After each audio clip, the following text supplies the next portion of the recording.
Shut up and sit down.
Shut up and sit down.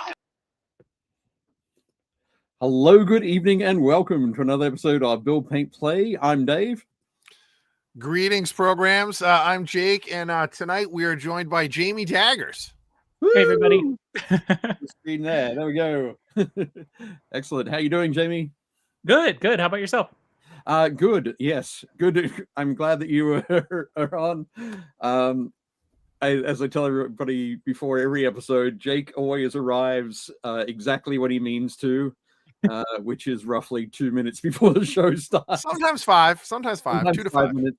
I was super surprised last season we had Jake arrive like 20 minutes before the episode started. It was amazing. Jamie had some technical difficulties that she was working through, so both Jake and Jamie were arriving just in time.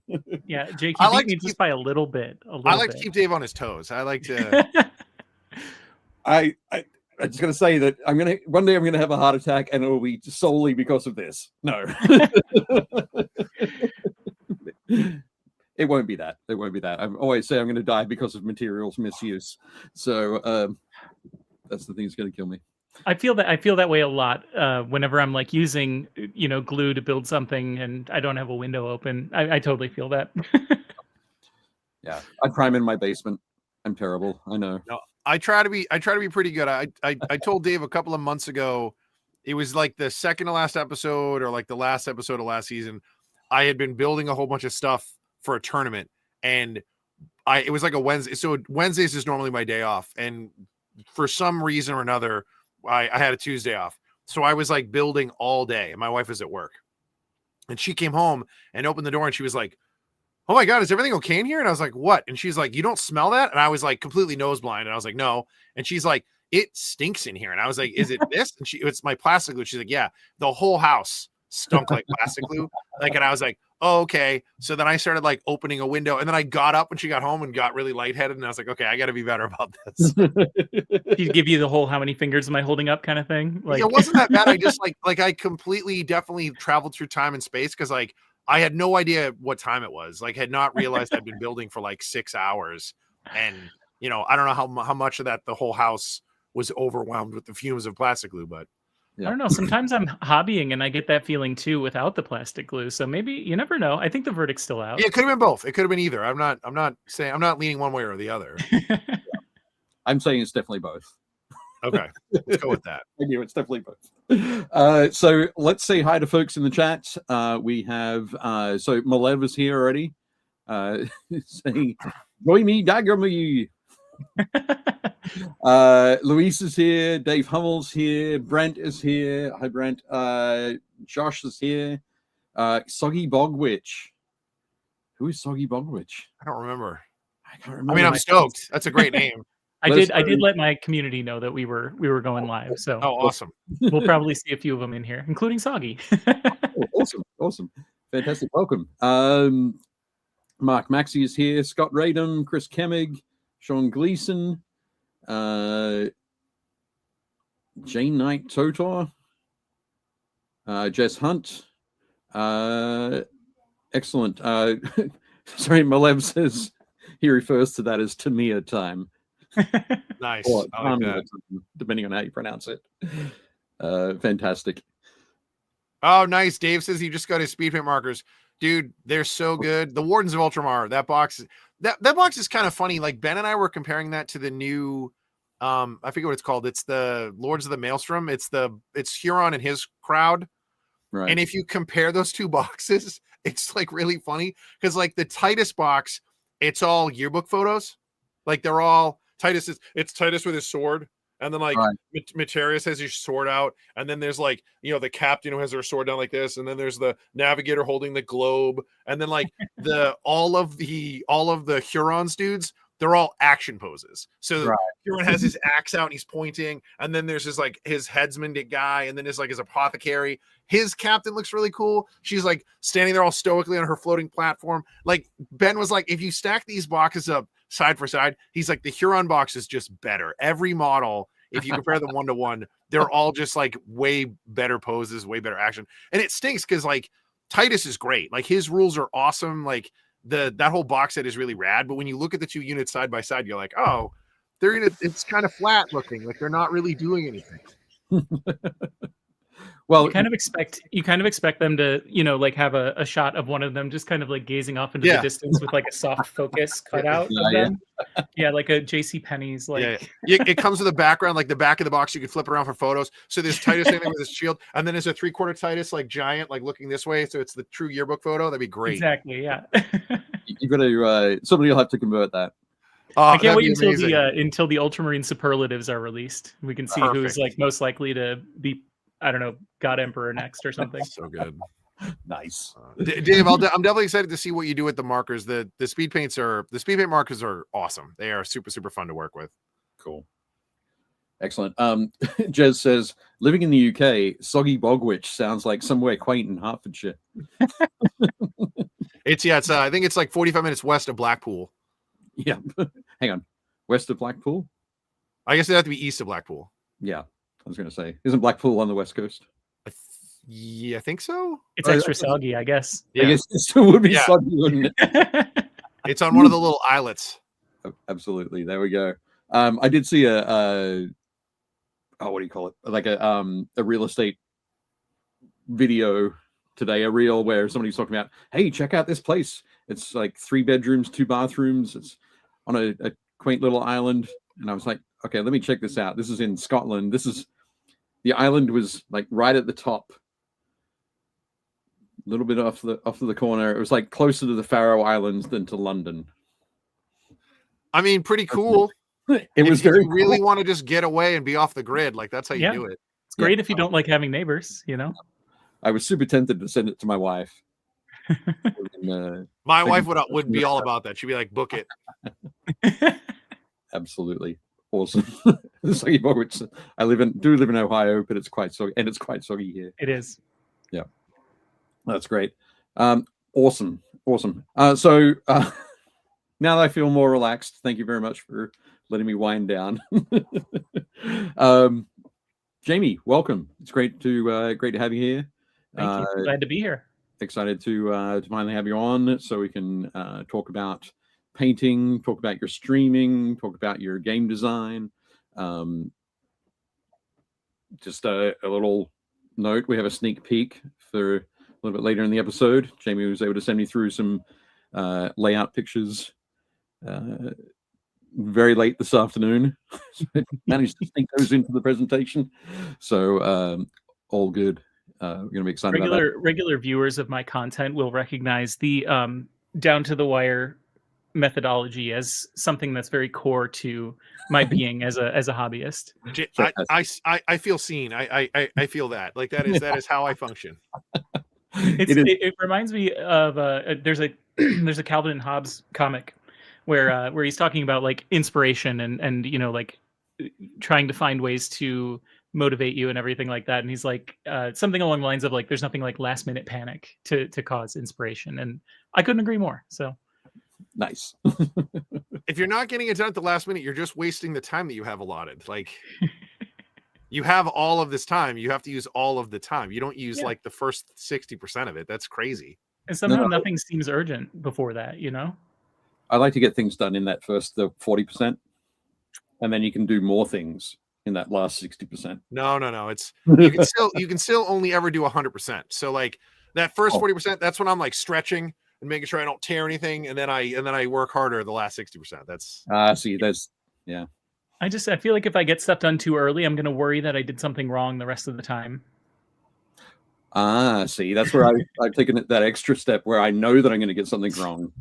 Yeah. And I'm okay with that. You've reached enlightenment that I haven't gotten to. This is why Dave and I are such a great team. Yes. We're so very different in our approach. It's great. Excellent. There we go. Scott says, if you're 5 minutes early, you're 10 minutes late. I'm with Dave. If you're 5 minutes early, that cuts into something else you're supposed to be doing. No, it's all good. Anyway, I'm efficient. So Jamie, in this first part of the show, apart from this complete guff that we've been doing right now, we usually talk about stuff that we're doing personally, hobby-wise. Jake, do you want to kick off? Sure. So I'm doing some other non-standard miniature hobby. I'm going to be running a Wrath and Glory campaign for a bunch of my buddies. That's the Cubicle 7 RPG. That's all Warhammer 40K. Okay. So this one's really fun. This is Valve Absolution, which is a chapter that TS and the guys made up with GW's blessing. So they're a Bloodiness successor. So, but like nobody knows that. Like when you buy the first couple books, like they're featured. Like the white Space Marine that's on the cover is an Absolver, not a White Scar. And they just tell you a little bit about them. But then this is like their book. So this has like all their background and their characters and stuff like that. So I've been prepping a bunch of that stuff for a game to kick off, and then I'm still working on those guys for the Rogue Trader event. I've started converting some of them. I've basically just knocked out like half the Marines I have built. I have to build the other guys and like the specialist dudes, like the missile launcher guy and Cantor and like the sergeants, but like the Marines are all built. And then I finally was able to source a piece for the Rampager I have to build. I needed it's the weird special world leader weapon. They're called the crazy meteor hammer. Yeah, dude, but it's not the meteor hammer. It's the one that's like the hook flail. So it's like it almost looks like it looks like a knife with like a chain, and then there's like a bladed ball on the end of it. Okay. So it's like one weapon, but like the only pieces they ever made were like the Forge World ones, and none of them they're not available anymore. So I was like, I only have to build 2 guys like this. So I think the witch box, like the Drukhari witches, they have a bunch of those weird kind of chain weapon things. And I was like, that's close enough. So a friend of mine had some, and I was like, can you send me just like specifically that hand? And he was like, yeah. So I just got those. So now I'll kit bash that and make that work. And then there was something else I was working on. I can't remember. But yeah, it's a lot of prep. Oh, and then I went through and potentially added 2 more shows to my schedule. So I don't know. We'll see what that looks like. I was talking to Ben Marsh, who's a friend of the show we've had on, who runs all the Heresy events on the sort of Southeast coast. There's a show in Richmond, the Richmond Open. Yep. And it's in May. And Ben posted about it. He's running all the events there. So Ben Fail, who I work with, we might try to arrange our schedules to like go down and hang out with Ben Marsh for the weekend and play some Heresy. So I'm waiting to see if we can fit that in, but it should be a good time. I think that's it for my direct hobby stuff. So that should be fun. Hobby update. Awesome. Jamie, what have you been up to hobby-wise, personal hobby-wise? Lots of stuff. First off, I want to say I've heard the Richmond Open is very good. So I'm excited to hear what you think of it. That one definitely counts as like the driving distance for me. As someone mentioned in chat earlier, I'm from Ohio, and as a Midwesterner, anything within 8 hours is drivable. For those of my UK friends, I mean, for anything within 8 hours might as well be west of Blackpool, right? So Pretty much. but anyway, so most of the time I'm working on commission stuff, and when I'm not doing that, I have a perpetual Cities of Sigmar army that I'm like slowly putting together, very very slowly putting together. But I randomly got an urge, as somebody who's very very anti-human models in most games. I've never been intrigued by humans. I'm like, it's a fantasy game. Why would I want to play as what I am? So it's but for whatever reason, the vibe of the cities, the plucky, like, they're facing off against these horrors, and I feel like that's probably similar to what it's like to play Guard. But there's just something about them that captured me. I really like the models and stuff. The sculpts are really great, and so that's one thing that like I'm always kind of working on in the background. I haven't touched it in a while, but I did get the Darkwater box, and I've been having a lot of fun with those. Those I've been doing on my Friday streams where we do 4-color, and we'll talk about that, I'm sure, because that's like I never shut up about that. Other hobby-wise, I'm prepping for my Adepticon classes. I guess that's technically hobby, even though it's also work. Sure. And as you mentioned earlier, getting Lictor across the finish line, the skirmish game that I've been working on for better part of 2 years now. True to form, as I mentioned earlier about the last minute thing, I was originally working on a Golden Demon piece. I've never entered Golden Demon. I've placed in competitions, all over the place, in different scenarios. I've just never really been taken enough by any specific Warhammer model that I've been like, yes, I want to spend like tens of hours on this, until recently. And then, I had this whole plan. I was going to paint one of the new Old World models, and then we got the bright idea to finish Lictor for Adepticon to get like a preview rule set out. So that took a lot of my focus. And in the meantime, I was like made peace with the fact, I'm like, okay, I'm not going to enter Golden Demon. I'm just going to go. I'm just going to be ready for my classes. I'm just going to be ready to, show off my game, do demos, all that stuff. And then I get the bright idea to pick up a Goblin, like from the Gobapalooza kit that I really like, and started painting it for fun. I'm like, well, maybe I'll enter this. And then Atomic Mass reaches out and they're like, hey, have you thought about entering the Worthy? And I'm like, I guess. So I'm entering the Worthy now. And then I also was speaking to a friend about entering Resin Beasts. So I have not started that one yet. In fact, I don't even have the model in hand yet, but I may also enter Resin Beasts. So those are like the 3 primary focuses that aren't commission work right now. Yeah, I can't wait until like the inevitable endpoint of my hobby is that my new hobby is sleeping, because that is a rarity at this point. So it sounds like you do have a lot on. So yes, absolutely. Yeah, no, that's good. And as you say, it sounds like this fits in with your total last minute approach. Absolutely, yeah. It helps to stream because then like at least those hours during the week, I know I'm painting. So Right. like, even if I'm dog tired the rest of the week and I can't afford to do anything other than like edit rule books or something, I know I'm getting some painting time in. So yeah, excellent. I know Soggy asked what's your doggo's name? Bailey. Oh, this is Bailey. Is it Bailey? Cool. Oh, sorry. There you go. You did mention that in the chat. Yeah, she decided to climb up in my lap while you guys were talking. I was like, oh, okay, you can be on stream for a little while. Excellent. Josh is here. Josh has joined us. Finalizing paint and take events planning for the year. Also checked out a new game store in town and had a chat about building a hobby culture at the store. Very nice. Good work, Josh. Sean says he's working on Legion Imperialis Dark Mechanicum Cerberus Walkers. That's neat. They're all the are they 3-legged? Which ones? The Legions Imperialis Dark Mechanicum stuff. Yeah, they're the weird giant gross robots that they look like they're from like Mars Attacks or Worlds kind of thing. War of the Worlds. Yeah, they're kind of a War of the Worlds looking creepy giant crawly robots. Right. Excellent. Well, things that I've been working on. I've been working on some more terrain. There was a table I showed very briefly last week. My wife and daughters went away for the weekend, so I got like 48 hours of almost nonstop painting on some scenery. Again, I'll show that a little bit later. But I did forget last week that I'd been working on some new Votan bits. Nice. As well.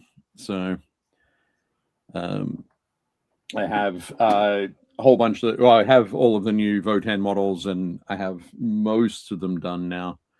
Their hover Jeep. Yeah, the hover Jeep is cool. I have two of them, of course, because you can't have just one. Yeah, one's a target, two's a threat. Yeah, there we go. So use one of them as a distraction, right? Kill them with the other one. So yeah, just basically been doing that, finishing up working on some basing, painting up some terrain. So that's me, nice and quick this week. Okay, all right. Excellent.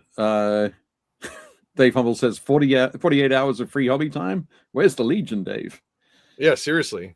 It's like I painted another 6,000 points of Space Marines. When you see the tables, it'll be fine. It'll be all good. Sorry.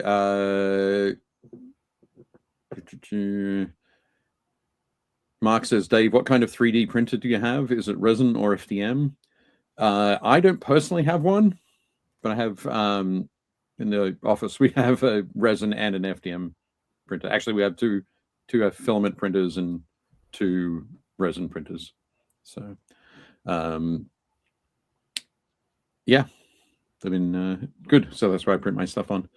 There we go. Scott says War of the Worlds refers to alien walkers as tripods. There we go. So I don't know if the Dark Mechanicum are tripods or not, but all good. I don't think they're actually tripods. The Mechanicus ones are they're just weird, creepy, like giant bug walkers. Okay, radio. I guess whenever I see weird, creepy giant bug walkers, I immediately think that they're probably tripods. That sounds like my kind of thing. I'm not super familiar with that, but I'm gonna have to look that up because I do love a big creepy bug. Yep. Excellent. Cool. Okay, so next up we'll jump into the meat and potatoes of the show. Does that sound okay? Absolutely. Sounds great. Grab that. So first up, share the screen. There we go. And as everybody knows, it's coming Saturday, right? I think it's Saturday. Yep. Yes, Saturday. Thank you for confirmation. Is Valentine's Day, and on the Army Painter website, you can use our code down below, BPD5, to get yourself a discount on some bundles that they've got there. You can also make your own bundles. You can also make your own bundles, but the Blood and Gore Galore, But I Like You More, is kind of my favorite there. Either that or the I think the You Make Me Sick is probably my favorite. That's hilarious. Well, it's nice, but my absolute favorite though is the comment here: roses are red, violets are blue. Please ship to Canada. I want to buy 2. So I want to see some Army Painter conversation hearts now. Yeah, well, might have to just sort of lick the messages off these ones and then just paint new ones on them. We're definitely well equipped to paint them back on, you know. Yep. Excellent. Oh, Jez says if somebody bought me paints for Valentine's Day, I'd absolutely marry them. Fantastic. You heard it here first, ladies. Yep. Absolutely. Fantastic. So again, thank you to the Army Painter, our season sponsors. Jake and I are members of the Army Painter Factory team. And at Adepticon, which is now only, as of filming, is only 42 days away. So if you're planning to enter several painting competitions, you probably should get painting now. But so 42 days away. Jamie, you mentioned that you've got classes at Adepticon. Are they all sold out already? I believe they are currently on waitlist. But I did have someone recently get removed from the waitlist and added. So it is happening. There's movement there. I have 2 classes, both of which are my 4-color palette instruction. It's a whole thing. I'm sure. Like I said, we'll talk about it at length. Excellent. That'd be great. I'm going to be helping out in the hobby area Thursday and Friday mornings, and I think I am in the Army Painter booth from 3 till 6 on Thursday and Friday afternoon. Saturday night, I'll be helping judge the Adepta Cup Army Showcase. Jake, do you remember when you're in the booth? I don't remember, but I'm sure I can find it. I know I'm there for setup on Wednesday, and I think I'm there Thursday morning, and then Friday like early afternoon. Right. And then I'm not there Saturday, and then I think I'm there a little bit on Sunday. I know I'm going to try to do one of the other room that Kat was talking about. Like we might do a Oh, yep. Yeah, we might do like we were thinking about maybe putting together like a factory team panel, like a paint jam kind of thing. Yeah, we might do like a live paint jam hangout, and we might do a panel where like, you know, people can come in and we'll like answer questions and stuff. I don't know. I don't think we really hammered out the details yet. But no, it should be a good time. I'm excited for it. I just found out today from Chris, who's in the chat. We got into the Horus Heresy doubles tournament, so I'll be playing in that as well. So I'm excited for that. Awesome stuff. So yeah, that's of course one of the things we'll be talking about every week for the next bunch of weeks. Yep. I think I'm going to try and line up Andy Hobday as our night before Adepticon guest, because he should be in from the UK into Milwaukee on the Tuesday, I think, so we can have a conversation, kind of like we did with Ronnie last year. Yeah, which would be cool. We gotta line up Courtney as well now that they've made the announcement. I saw that today.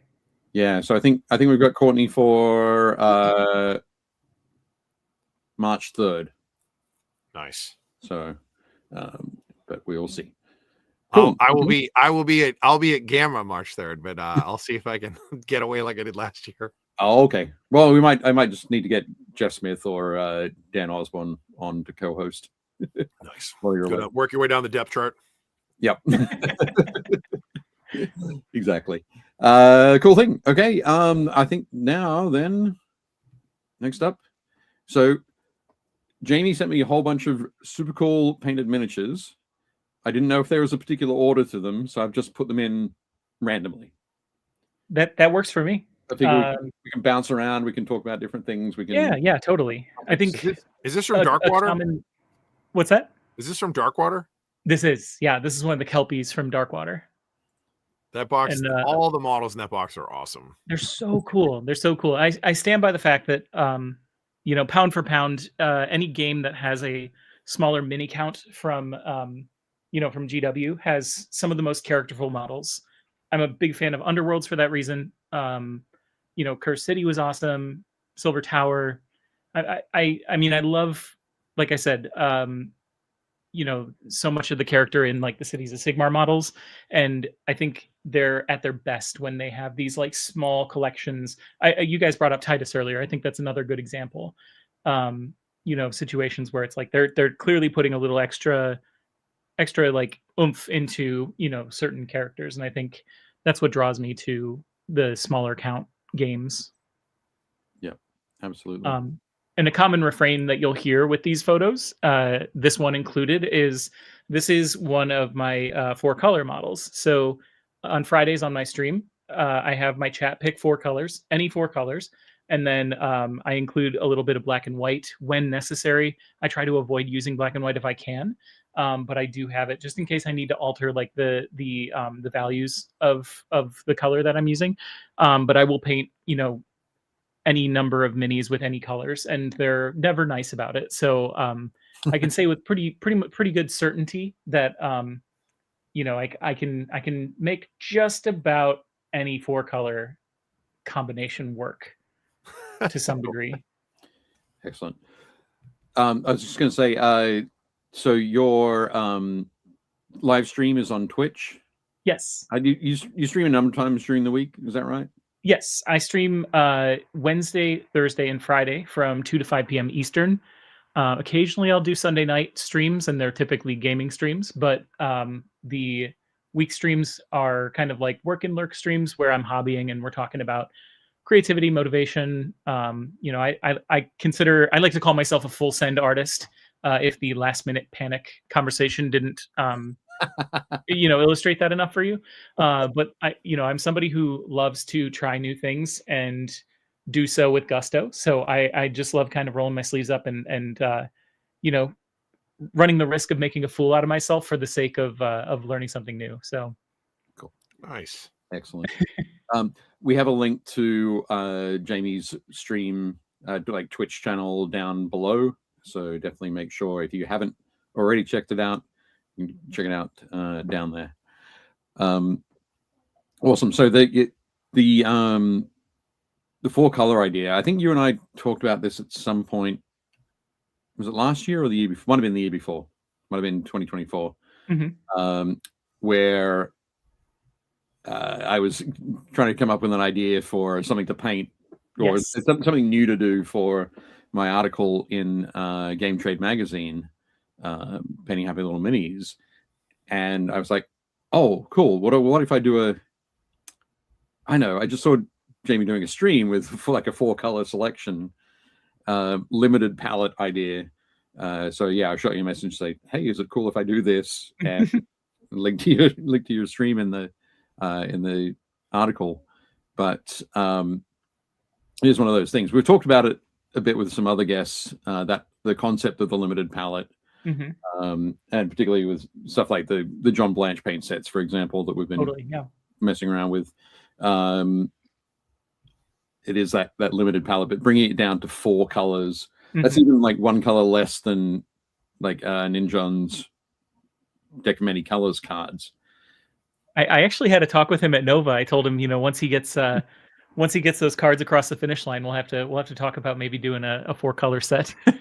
Right. Nice. We'll see what I can sweet talk him into. I don't know. I like a limited palette. Like I also feel that for the most part, if you're working, especially if you're working on any kind of like functional army or faction, mm-hmm. almost every single faction, there's a reason why football teams typically have 3 or 4 colors. It's because it works and you can do patterns. And if you do more than that, it gets busy. Yep. All the Space Marine chapters and all the Chaos Space Marine factions and all the Mechanicus houses, like they all have a very specific pattern. So mm-hmm. even if I do like a palette, even for an army like Blood Angels, I'm really only using, 8 colors or 10 colors. It's like, so you've got their normal color scheme is red. And, I tell people all the time when we do paint lessons, every color is really 3 colors, right? Because you've got your base color, you've got the color you want, you've got your shade, and you've got your highlight. And mm-hmm. you can flesh that out if you want to do multiple highlights and multiple shades, but it's really just 3 colors. So because they're all earth, like warm earth tones, for mine, I usually spray them a dark red, dry brush them a lighter red, and then I do all of the gold as well. And then I hit them with Agrax. And that takes care of all of my shades for those colors. And then I'll build mm-hmm. them up from there. And then you're like, there's all the Marines done. And then it's like Death Company, it's just black. Like I use black and then red's the highlight. And then, for apothecaries, it's the inverted color. So I'm using white with red highlights instead of red with white. But yeah, I think I think on a personal note, I think it's easier to do limited palette. And then I say that, and then I'll look at all the colors that I used on my Horus Heresy army, which is mostly speed paint. I think I still used like 12 or 14 colors, mm-hmm. but I do try to stay close to like 8 to 10 is kind of where I want to be. Mm-hmm. And when I do start the 4-color, the first thing I do is I build, a range of colors out of the 4 that I've chosen. So I kind of build my palette almost like like the pins in a bowling alley, where I'll put the 4 at the top, and then I'll blend in a very like specific way. I'll blend the colors together to kind of see what variations I'm working with, and it typically goes one of 2 ways. Either you have a lot of different disparate colors, or you have like what looks like almost the exact same color in 10 different forms. And I think both are really they're really ripe for learning more about color theory, even when you're not necessarily actively seeking to learn more. You'll really start to experience the full range of those colors, and seeing them next to each other on the model as they're dried will really kind of demonstrate the importance of really slight variations in tone that can really kind of, I think it strengthens your understanding of things like highlights and base tones and things like that when you're doing other approaches. So it's like something that I market quote unquote as like a great exercise for people who've been painting for a really long time, but also really, really approachable technique for people who are just getting started. And the big question that people always ask is like, how do you work with paint companies when you're actively recommending that you use fewer paints? And the reality is that I actually feel like I use more of the variety of paints that I have than I did when I was just choosing my own colors, because I would always go for the same colors, the safe stuff, the things that I really like using. And in this case, I mean, Fridays I get the colors chosen for me, but what I've found is that like if I were better about keeping like a paint diary, for example, I would be able to like kind of record the blends that I make and realize like, okay, so down the road, if I want this color again, if I want to replicate this, I know what two colors I mixed to get this. So like in reality, I think it really does force me to get out of my comfort zone a lot more, where otherwise I would just be reaching for the same couple of colors. Yeah, no, I totally get that. I know that there are so many ranges that have like 100, 200 colors. Yeah. Vallejo's probably got 5,000 at the moment, but I always find myself, I have my stack of paints here on my desk that I go to all the time. If I'm going to do red, I'm going to do red in this way. If I'm going to do a mid blue, it's going to be in this way, or a dark blue in this way. But the idea of I have to pick 4 completely different colors outside of that is like, it's exciting. It does push you. And if you're doing that every Friday, like every week, 4 different colors again, that's just it is great. And I'm sure it's one of those things where you get to learn a lot more about each paint range as well. Absolutely. Yeah. I really, really love, and this is this is not like news to anyone, but I really love trying different brands of paints. I think lately I've settled on using Chimera paints a lot, and I've got just like a handful of AK that I really enjoy using. Right. But I mean, right here within sight of where I'm sitting, I've got huge minis. I've got Reaper, I've got Chimera, I've got AK, I've got a couple of Vallejo, I've got Golden Paints, Army Painter. What is this? Scale 75. I've got Pro. Like I've got the just about every paint that you could want, and I definitely do reach for a good majority of these on a regular basis. So it's like it's heartening to me to be like, okay, I do have a lot of paints, but I actually have been using them. Right. But the added benefit is then when I get somebody, especially like using it as a kind of a tool to welcome people into painting, it also gives me the opportunity where if I'm working with brands and getting their paints, it gives me an opportunity to put together like a little care package for a new painter. Or a lot of times what I'll do is I'll use the paints that I get that I find that I'm not using very often, and I'll put them in my travel kit for when I go to teach, so people can try them out and experiment with the different brands of paints, because that's like, I think that's another added benefit of doing this is you learn the texture and the the consistency of these paints and how they interact with each other. You start to become a little bit more aware of like multi-pigment paints and how they interact, and how magenta just never does what you expect it to do. In a number of things. And like part of the rationale behind using black and white for like altering the values of everything is that technically it's a very inefficient way to alter colors, because it really just desaturates. So the idea is that it's a bit of an allowance rather than like a benefit, right? So if I need to cheat something a little bit, I can alter it just enough so that I can get a different value and, really build that base tone so that it looks a little bit different than the highlight. And then, there's other situations where, I'll have like a lot of really cool tones as like three of my colors. And then I have one really just like hot pink, crazy off the wall color as my highlight. And I find that like being in a situation where I don't have another option really makes me consider placement of highlights and how those colors interact with other colors to kind of create something completely new that I probably wouldn't have tried again or before because it just doesn't follow the logical train of thought like in the way that we all learned how to paint for the most part. So yeah, I really love how it really forces not necessarily just creativity, but it forces like like improvisation and kind of learning not only your different colors and your color theory, but it also really, really teaches you a lot about the different products that we use. Right. Absolutely. I think that's that was something I was going to ask you about during when we were talking there. Chimera colors are those my understanding is that those are primarily single pigment. Correct. Yeah. Yeah. For the most part, I believe almost all of them are single pigment. It's very much like golden paints, kind of how, I mean, golden isn't exclusively single pigment, but they do tend to, rather than like have a huge breadth of colors, they have very specific, like staple colors, and you can kind of work with that. Right.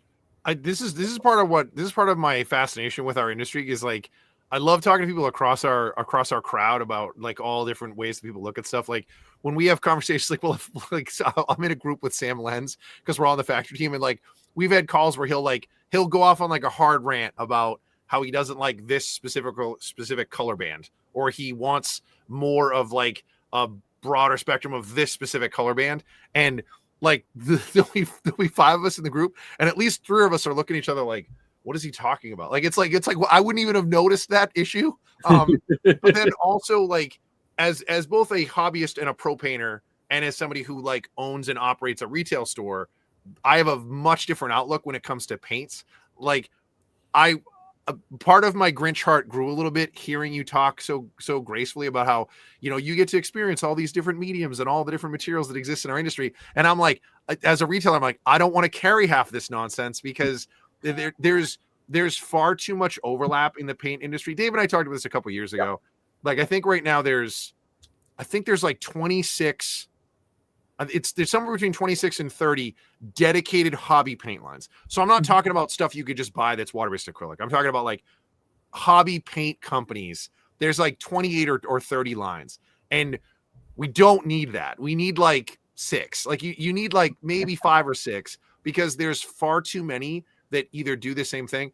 The only thing I would say is, as I've gotten older and I work more on project painting instead of like single binny painting, I know that if I pick up, Army Painter's, I don't know, Carmine Red, I know that the way that paint is going to behave out of the bottle is the same as the way like their matte white is going to behave out of the bottle. Like I know how it's going to function. I know how I can thin it. I know how much water is too much water. I know how much, medium I can add before I really start like breaking the way the color works. Like, but as soon as I switch to another company, I have to kind of relearn that. And then, and that's not a problem. The bigger issue I run into is there are far too many other lines, and I'm not just, picking on one, but there are far too many lines that I've used where there's not even that consistency across the range.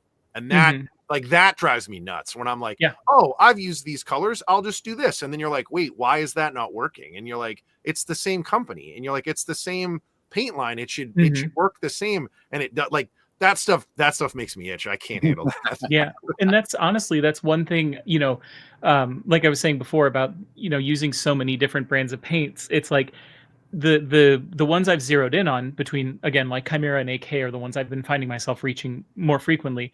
I know what AK is going to be like out of the bottle because, like, pound for pound, almost every single one of those paints has the same consistency out of the bottle. And same with Chimera. And to circle back to Army Painter, the war paints, like the Fanatics are incredible. I genuinely love that paint line because the consistency is so like tuned perfectly Consistent. across the range. I feel like with very, very, very few exceptions, I really love that every single one of those paints out of the bottle is going to behave the way that I can expect them to. Because then, like you said, I know how much I need to alter it. I know how much water I need to add, if I need to use a medium, and then, I mean, as a side note, this is another thing I bring up a lot, especially in my class, the labeling on war paint for that.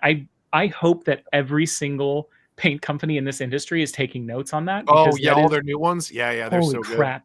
Like that is far and away the best labeling system that is hands down in our entire, that 26 good. range of paints. Because not only does they still have a little bit of fun with the naming convention, but there's also the abstract like color definition on the side. There's the triads, like all of the different information that you could possibly want as somebody who enjoys mini painting is there for you to kind of digest.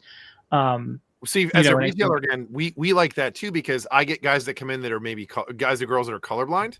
Yes. And, yes.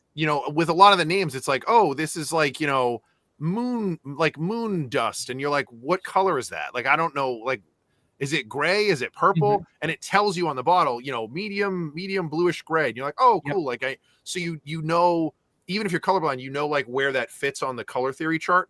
Mm-hmm. Like, I agree. I think it is one of the smartest things that anybody's done.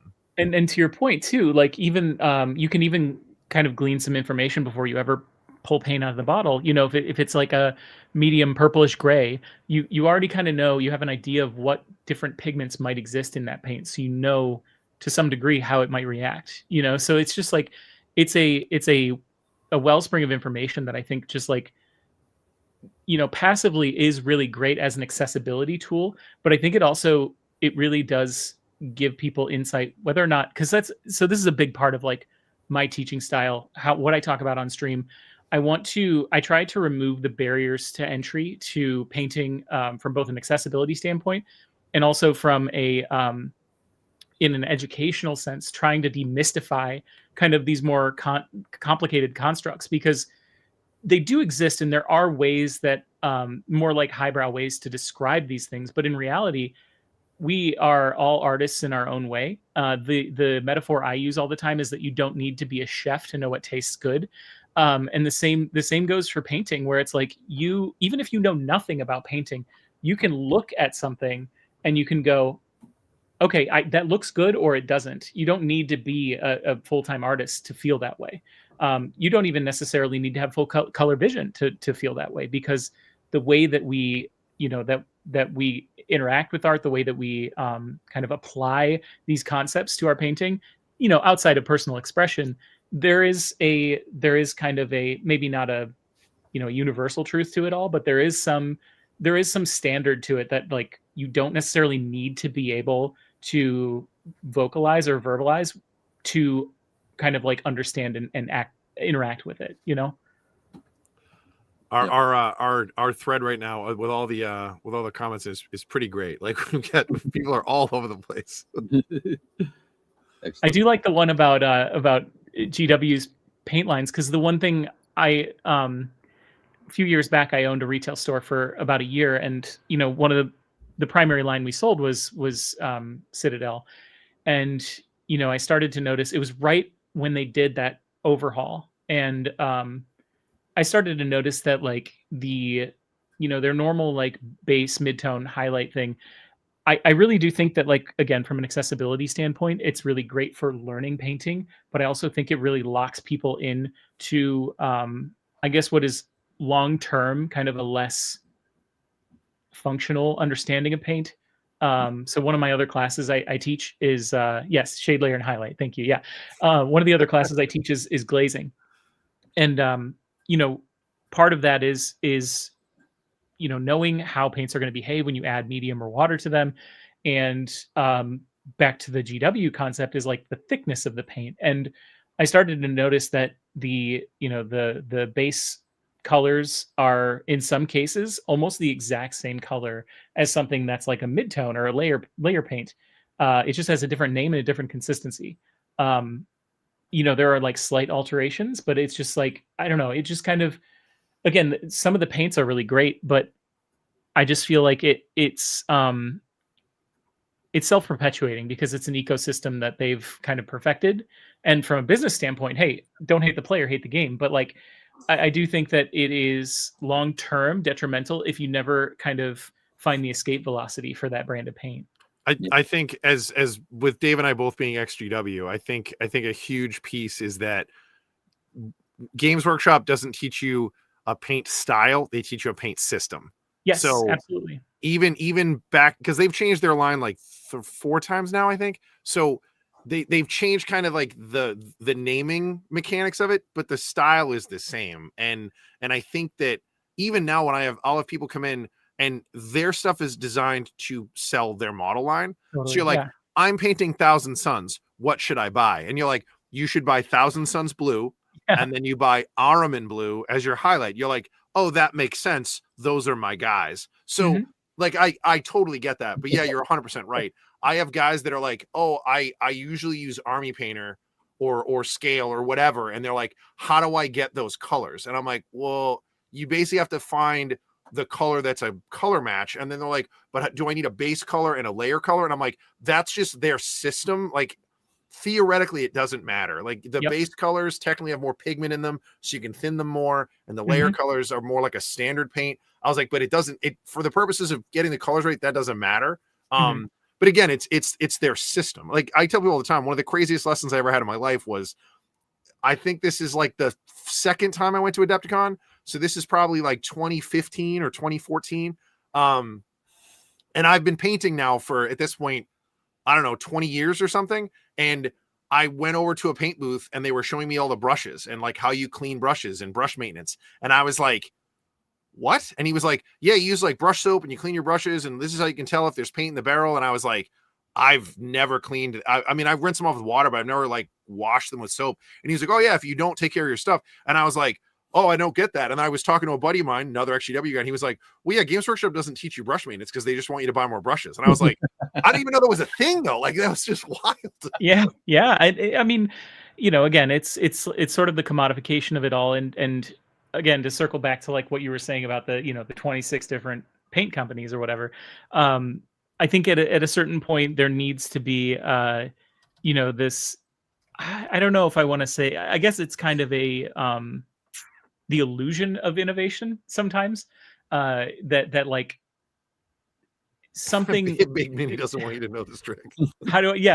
Basically, yeah. Like, how do you evaluate what's your value proposition for your product when really in reality it's not all that different from any other product on the market. I've been making a joke lately because I've noticed a bit of an embarrassment of this kind of concept of I've been calling it 3D printing farm to paint manufacturer pipeline.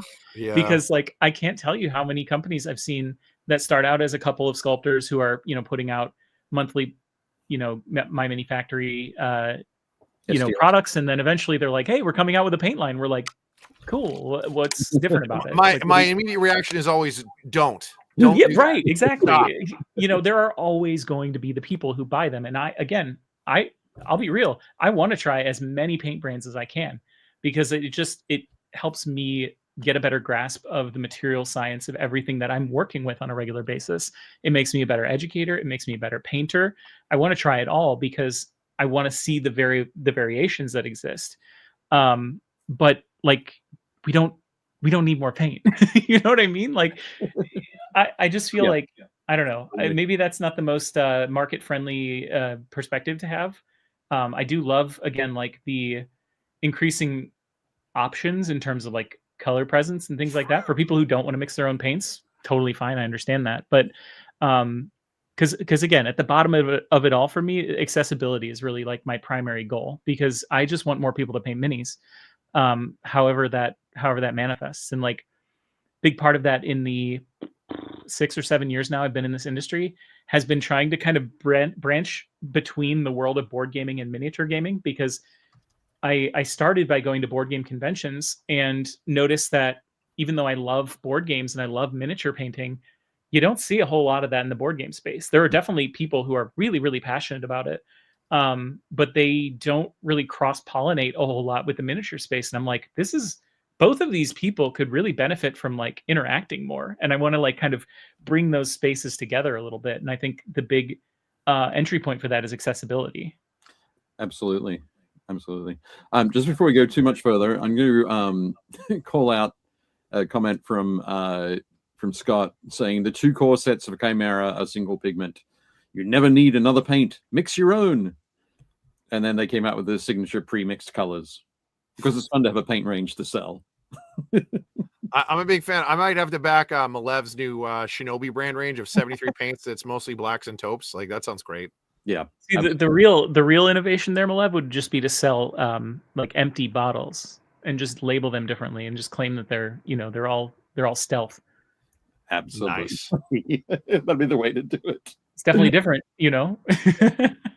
Let's jump back into have a look at some of your photos. So let me okay, there we go. Is this guy is from your Cities of Sigma? Yep. I forget that guy's name. That guy's rad. That's legitimately one of my favorite models from that line. And as soon as I got him, I instantly wanted to paint him. This was another 4-color, and this wasn't finished, but I just really love how it turned out.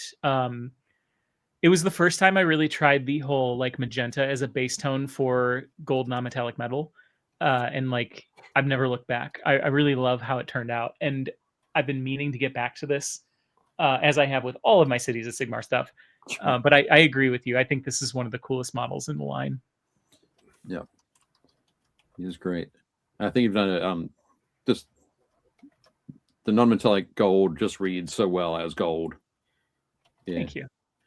Yeah, and I think like a lot of times lately, I haven't been doing as well with this, but because I've been taking my time with it a little bit more. I've been talking a lot more on stream than I've been painting. Normally I can do both at the same time, but I find that the longer I do it, the less painting I do, the more talking I do.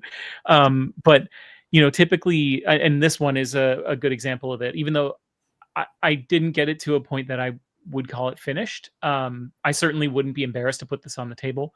But almost all of the 4 colors that I have in, you know, this slideshow today, they were done in about 3 hours as well. Right.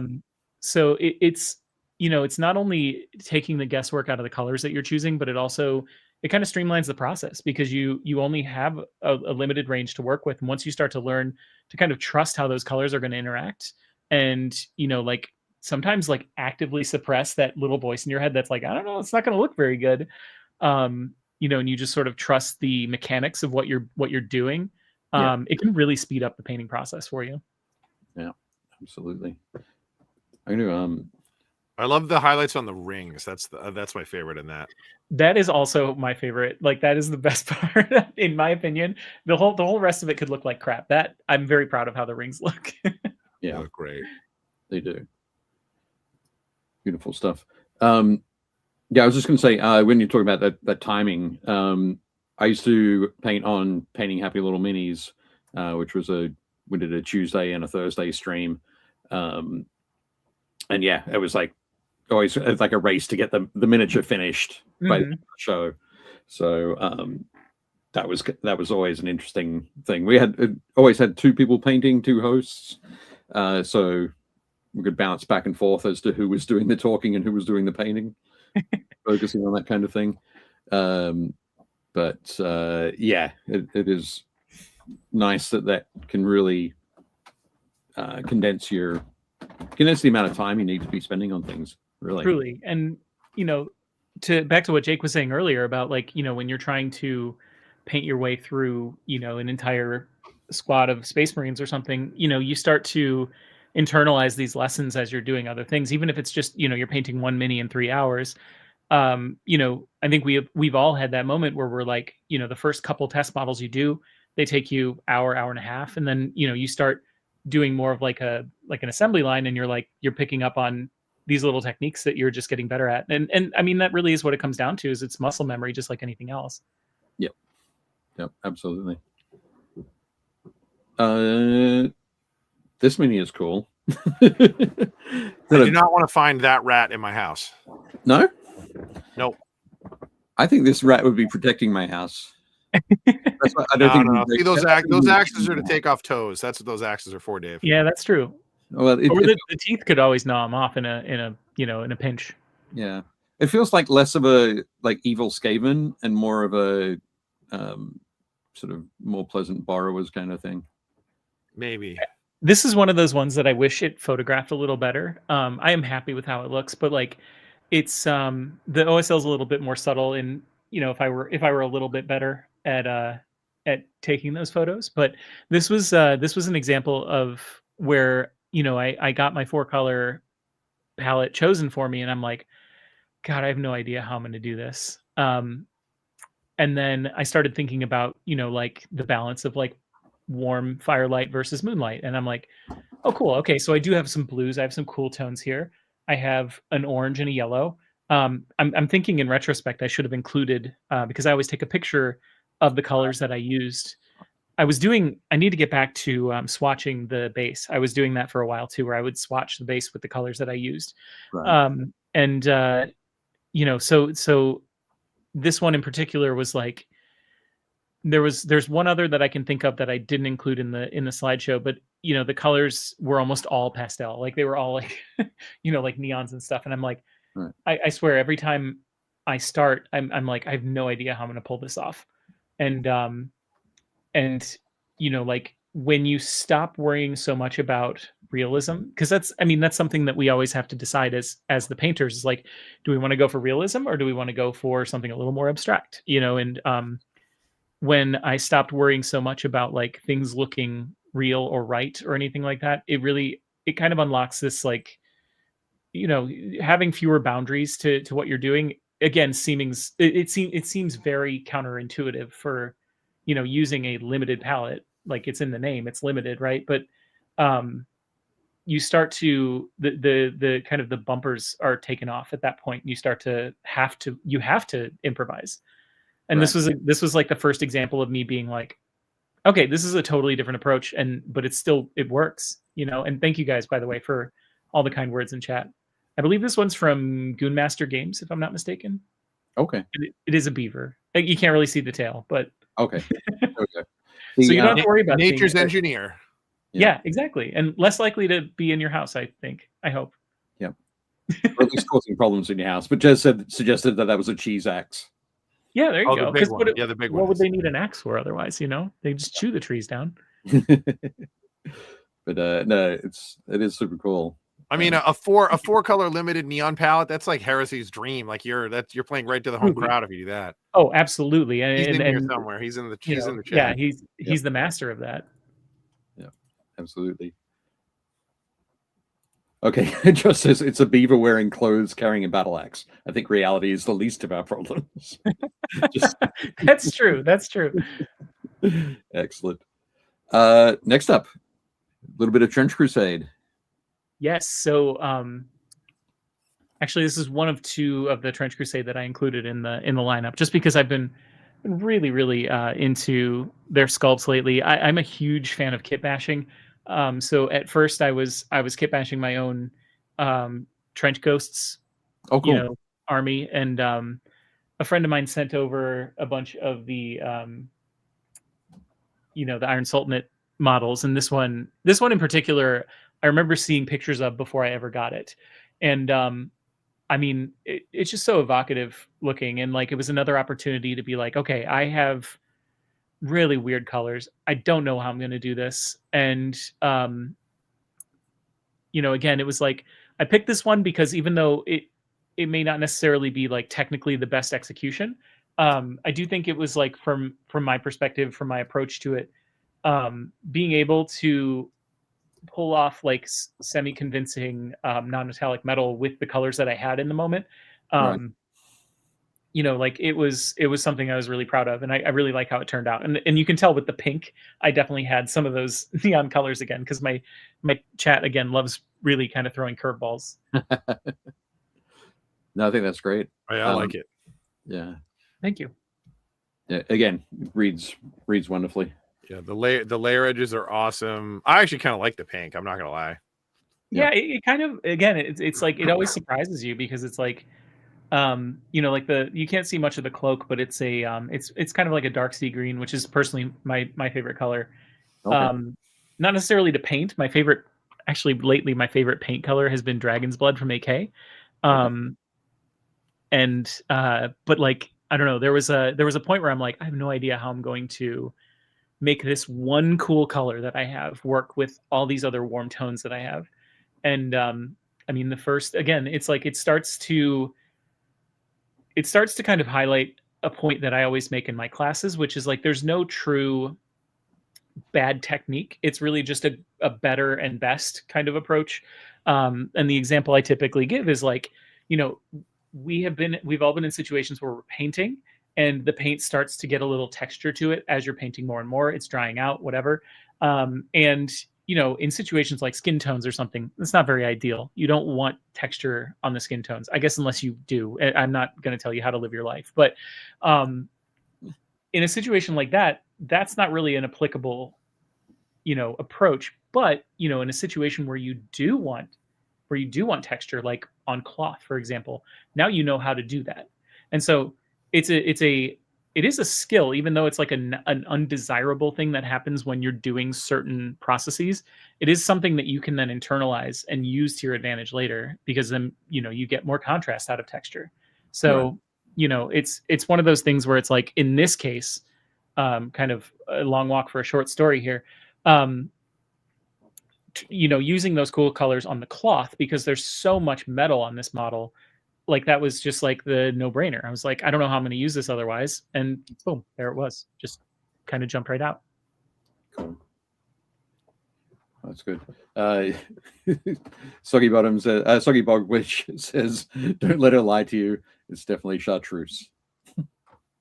They love trying to get me to use chartreuse, and I don't even own a color that is like labeled chartreuse. I think the closest I have is like pistachio, which I love that color, frankly, but they always try to get into every single color scheme for some reason. Yep. And Josh said, "Man, I only have 8 colors in my crayon box. None of them say chartreuse, and I already ate the red one." Sounds like you're getting closer to a limited palette. Absolutely. Awesome. Next up. So we've got I think the closest to chartreuse I have is probably like electric lime from Army Painter is probably the closest. Yes. Yeah, I think that's bright yellow. No, I picked up Afterglow. Like yeah, it's off by like a shade, but it's close. Yeah. I grabbed Vivid Volt that time. There are a number of them that are pretty close. Yeah, Rainforest is probably closer. No, that's pretty close. It's a fun color, and it's great for highlighting, honestly. You know, it's no pale sand or ice yellow, but it does the trick. Sure. Rainforest is great if you're painting either plasma weapons or warp flame or Sons of Medusa. That's pretty much it. I use it a lot for Space Marine eyes. I love like the old Scorpion green. It's very close. Like that's a great Space Marine eye color. I think I used it a lot. I'll say it's a problem. It's not really a problem. I painted a Vulcan Hestan for a friend of mine, and it went over so well that I've had 3 other people just send me theirs to be like, will you paint mine? So I would say out of all the Warhammer 40K models I've painted, Vulcan is the most common. I think I included him in this lineup too. Yeah, I think we've got him in the lineup as well. Yeah. So, wrong one. There we go. Cool. Very nice. So yeah, this I want to say vampire, but maybe it's not. Is it an elf? You know, he's not necessarily build that way. A friend of mine gave me this bust, and again, true to form, I was at Origins, and a friend of mine asked me to paint at his booth, and I was like, okay, sure. And you know, I had all sorts of projects with me that I was supposed to be doing, but I also had this bust, and I was like, well, why don't I just put some paint down on it? I didn't bring anything to enter. I didn't, you know, I didn't really plan on participating in the competition because I was teaching as well, and like helping out at the paint and take, just all sorts of things. Because I'm, you know, I rest at cons. I tend to just be working the entire time. But this one I started at the con and I finished in a couple of days. And now, to be fair, there was a lot of time painting it, but I would say, like 10, 12 hours went into it, and I did end up entering it, and it ended up getting I think silver in the category that it was in, which it's not an open competition, so that is like first, second, third sort of thing. So I based it off of Castlevania is one of my favorite like IPs of all time, Yep. and Is it supposed to be Alucard?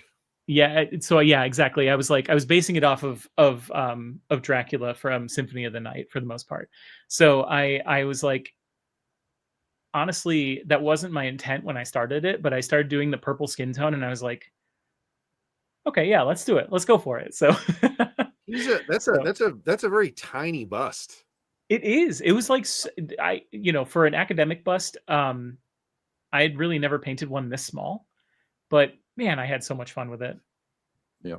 Yeah, very much. If your fingers weren't there, I would assume that it's like, like Olympic medal size. Yeah.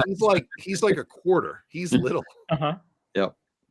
And this is one, actually, someone bought it off of me before I left the con that weekend too. Oh, nice. That's So good. it was like a very brief but very, very exciting weekend for this model. Awesome. I think there's some similarities in the way you've treated the skin to one of our community members in the way that he treats his skin, which is Adam Weller. Yeah. As soon as I saw this, I was like, oh, did we go to the community section already? Right. So when we get to the community miniatures, you'll get to see Adam's one of Adam's pieces and see if that comparison is fair. But yeah, no, I think this looks fantastic. And Thank you. I think it's cool that that it was that fleeting, like, oh, I got this. I painted it during the convention. It won an award, and I sold it. Yep. It was just kind of the entire lifespan of a mini in like 2 days. Yeah, that's crazy. It was that's very and cool. I think it's a good example of like, one thing I try to harness when I can, and I don't often get the opportunity to do this, but like when you're just having fun with painting, I find that I do so much better. So it's part of why I really like the 4-color thing on Fridays, because typically I'll grab a model that I just really like the look of, and you'll see, the common thread in all the 4 colors I've brought today to show. They're all like, like the Goonhammer one. They're not like, I don't often paint a model that I'm like trying to use in an army or something like that.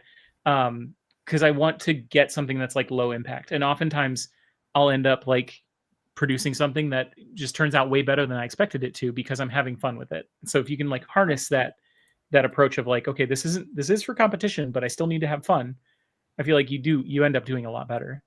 Yeah. Yep. Absolutely. I agree with that. This guy. We got the Yes, this was my Nova entry, not this past year, but the one before. Okay. This was the first year that Verkos was at Nova as well, and he received a coin. He now lives at Verkos. Oh wow. I included 2 other pieces in the slideshow that also now live at Verkos. But this was actually one of my first busts I ever painted. And again, this was actually sent to me by my friend Ray. If you guys know Penguin Shark Minis down in Texas. We're actually talking in 2 weeks' time. Yeah, he runs Pigment. About the Pigment show, yeah. I need to get down there sometime, but yeah, he sent me this bust, and it was like I expressed interest in wanting to paint busts, and he was like, I got you. I'm going to send you a bunch of them. And he sent a bunch of them. This was the one I kind of picked out. I liked a lot. And again, I just had fun with it. I was like not intending for it to necessarily be a competition model. But I ended up just really enjoying, the whole process. I didn't even know Verkos was a thing that weekend. And then I got the coin with the model, and it was like, the golden ticket in the chocolate bar. I was like, what is this? What's going on? So, it was such a nice surprise. Yeah, no, that's cool. I think you've had obviously you had a lot of fun with the skin on this. and linking that, like the purple undertones, purple magenta undertones to the skin of the dragon on top. What were you thinking as you were going through working on that?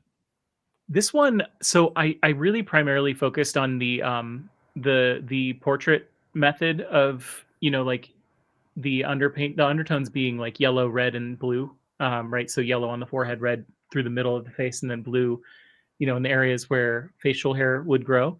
And then like another one, again, I think what I've noticed, especially with this bust and the last one, it was moments where I was really trying to push myself with one specific goal.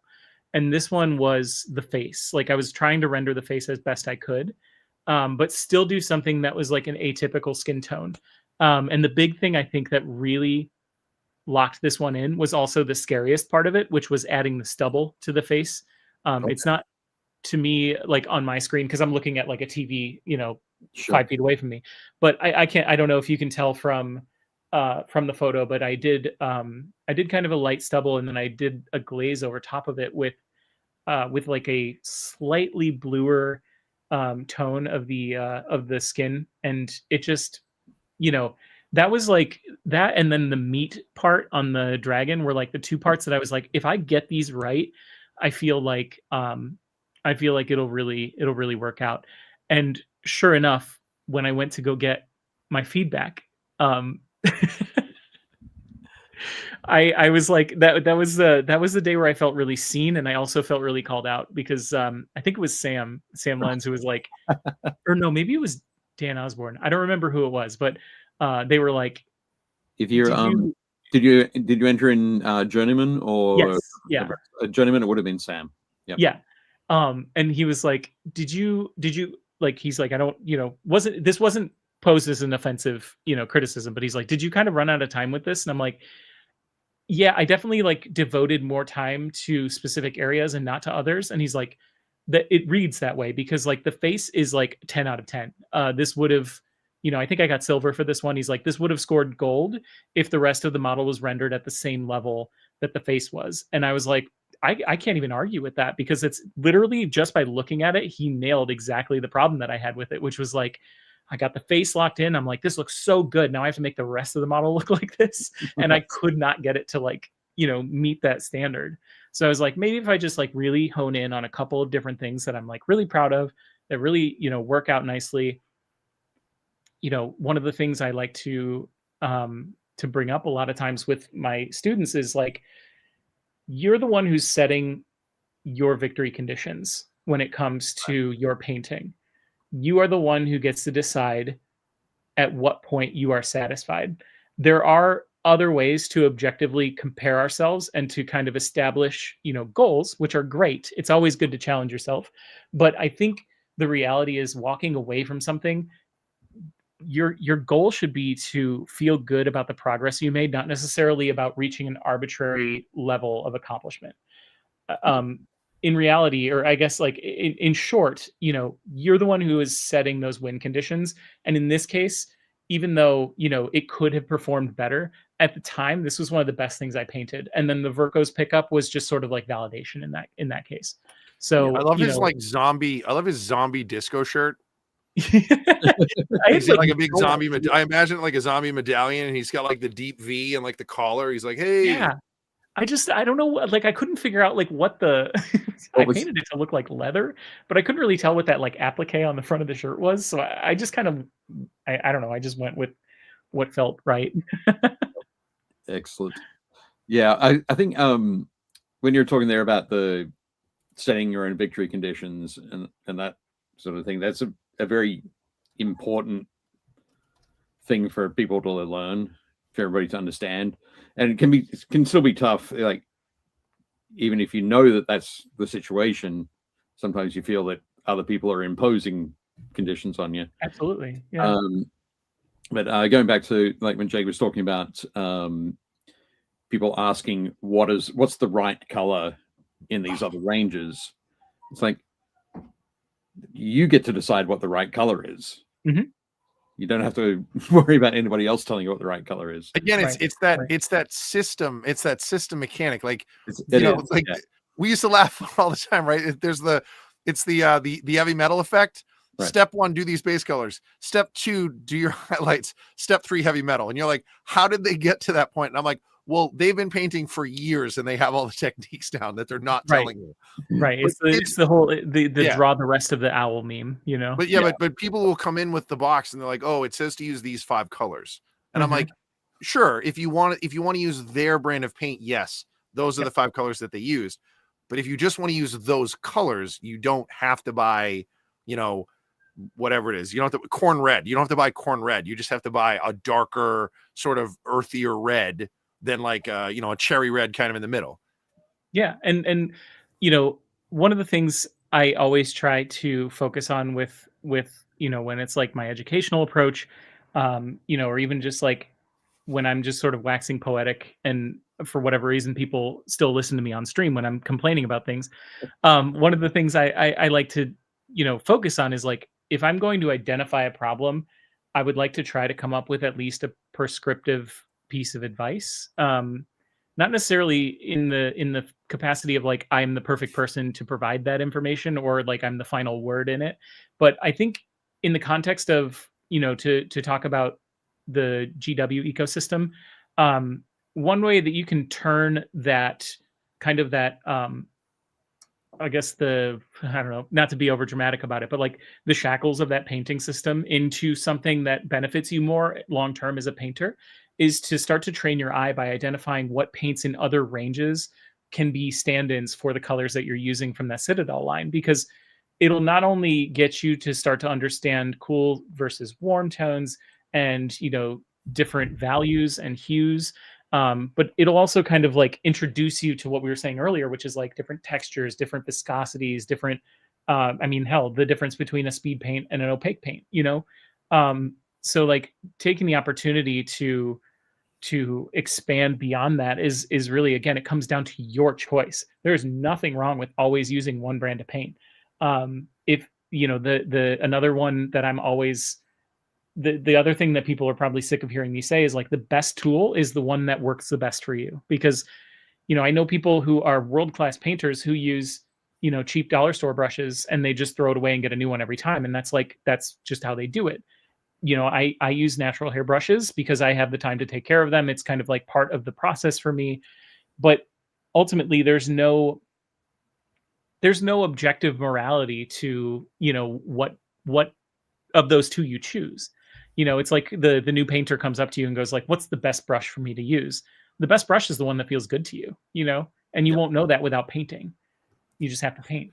I try not to do the whole like HR trick of answering a question with a question. But yeah. I mean, when Dave and I do lessons at San Diego, the vast majority of our painters have either never done anything like this, or it's their first time painting like a model instead of painting like, a toy or like a board game piece or something. So that we always get questions, and whenever I'm doing lessons, particularly for beginners, I try to give very clear guidelines. And it's always great to have Dave there, because somebody will be like, well, what should I do if I'm trying to do this? And I'll say, well, if I'm painting, this is what I would do. And then Dave will say, but that's not necessarily what you have to do. Like Dave's really good about like sort of like rubbing away the sort of the guardrails. And whenever I do beginner lessons, I'm always trying to give people the guardrails. I'm like, okay, as long as you stay on the road, you're good. Like you can do whatever you want.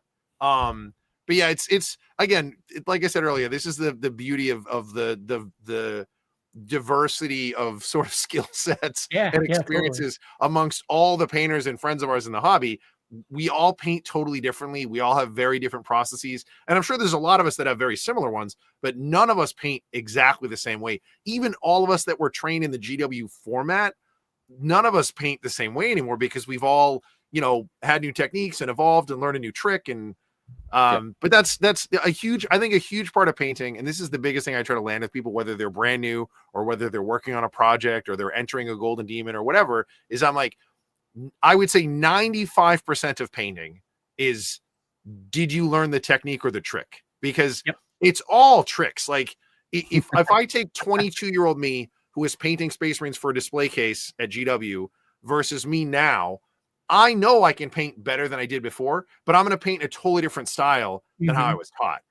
it'll look better. It'll be easier for me now, which I'll be excited about. But it's that roadmap that gets you there, right? It's the how many different people did you have teaching you tricks to get you to this point? So, and I think you know, to your point too, it really comes down to individual experience, because you know, whereas my my point of entry for painting, so I never did art before I painted minis. I did no physical art. I was a musician long before I ever did any sort of physical art, and now it's my whole career at this point, you know, painting minis. And it's like everything I've done up to this point, I've taught myself for the most part. You know, I've taken the odd occasional class, but like even the teaching portion of it has been things that I've just kind of internalized, and then, you know, taken my experience and tried to convert that into you know, into a class that allows other people to approach it from the perspective of a beginner as well. And you know, from my perspective of like this free-form jazz version of painting where I'm just mixing stuff and creating different colors and never writing it down, and you know, between 2 different paint sessions I'm using 10 different paints on one model rather than having like formula to it. There are definitely times where I'm sitting there and I'm like, man, I really wish I was better about just like a more structured way of painting. But it really comes down to the you know, the grass is greener. It's just as hard to mow. You know what I mean? It's like it just really comes down to how you approach it and what you're comfortable with. Yep. Someone would say if the grass is greener and thicker and more luxurious, it's harder to mow. Yeah, true, true. I like to stick with what I know. It's all good. Okay. Next up, we have this awesome goose. Yes, this is another, I mean, shock of all shocks. It's another 4-color. This was one of my more recent ones. And just again, another example of like how trying to use a kind of a low commitment model to experiment was part of it. Because this is another one where I had the palette in front of me. I'm like, God, I have no idea how I'm going to make this work. But you know, at the end of the session, it was done. And it just sort of it slowly come together. Like one of the slides in my 4-color class is like the loss of faith moment, because it happens every single time. I've been doing this for 5 years. Like every Friday I've been doing the 4-color for 5 years without fail. There is a solid 15 minutes during the painting process where I'm like, I forgot everything I've ever learned about painting, and this is not going to work, and it sucks, and I don't know what I'm doing.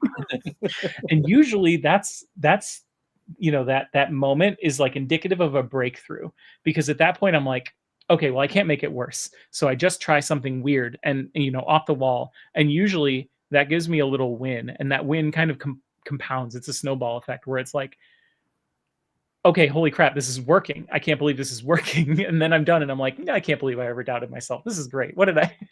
That's that point of like, that's that fulcrum, like point that inflection point where we've tried this before with Dave. Like I'll be working on an army and I'm like slogging through it. I'm like, man, like I did all my base colors and I did all my washes and I'm like, man, this sucks. Like, I don't want to keep doing this. And then it's like I have to drag myself to the painting table to keep chipping away at it. And then I tip over a certain point. And now I'm like, oh, and like now I'm into the backstretch where I get to do detail and I'm almost done. And then I'm excited to finish the project. But it's like, for me, it's like, I would say the first 10%, I'm golden. Like, because I do a lot of like rattle can stuff. So I'll do like multiple layers and I'll do like a 3-coat zenithal with like priming, and then I'll dry brush and do washes. And then there's like the work. And like the next, I would say probably 60% is just like, I do not want to be doing this. Like, this is not fun.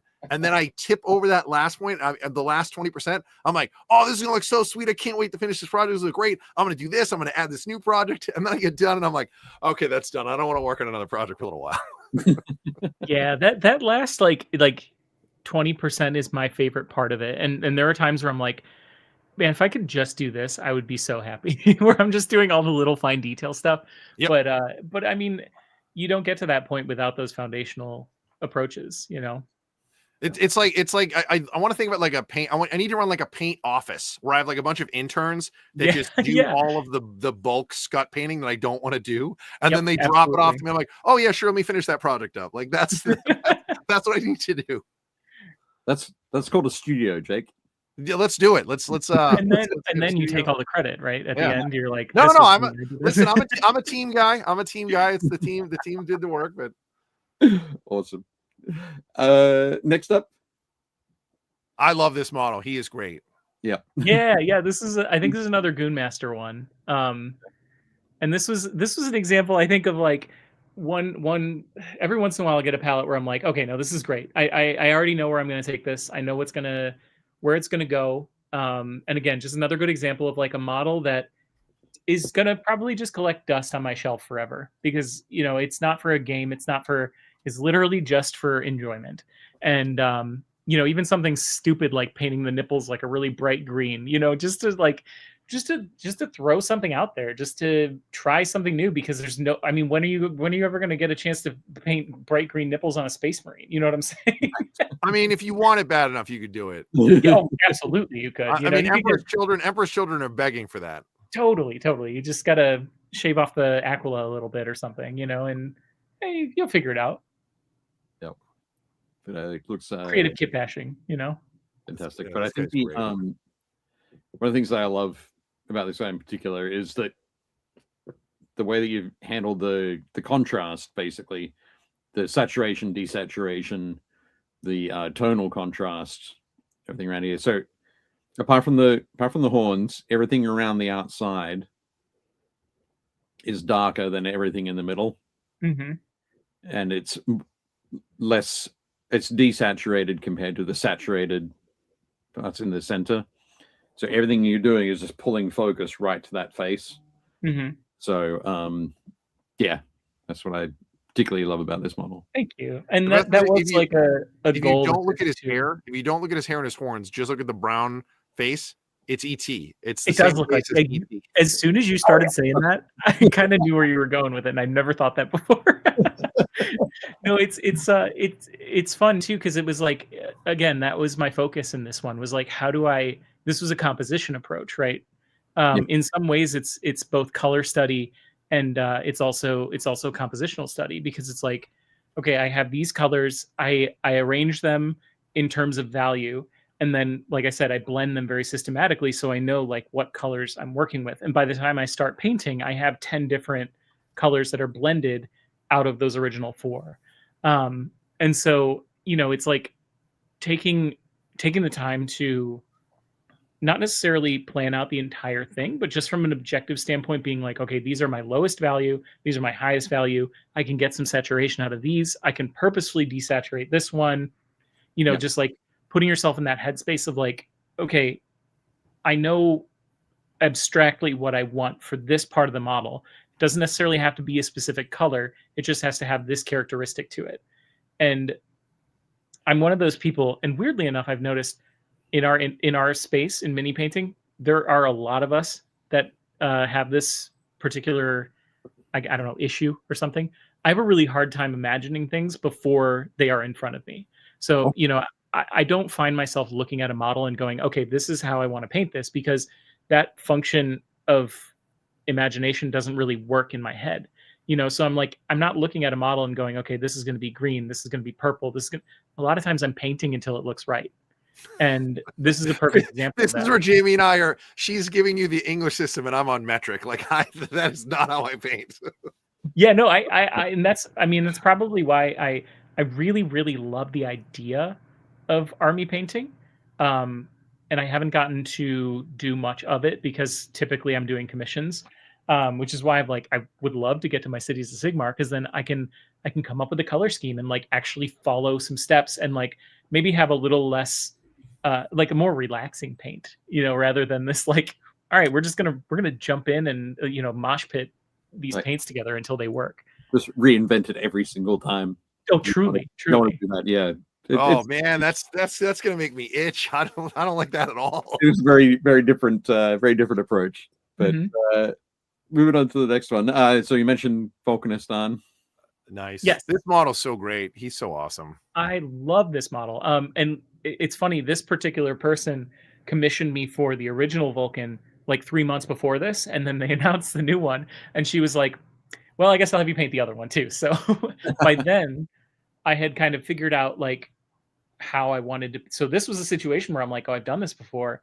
I know what I want, but I can execute on it a little bit more intentionally.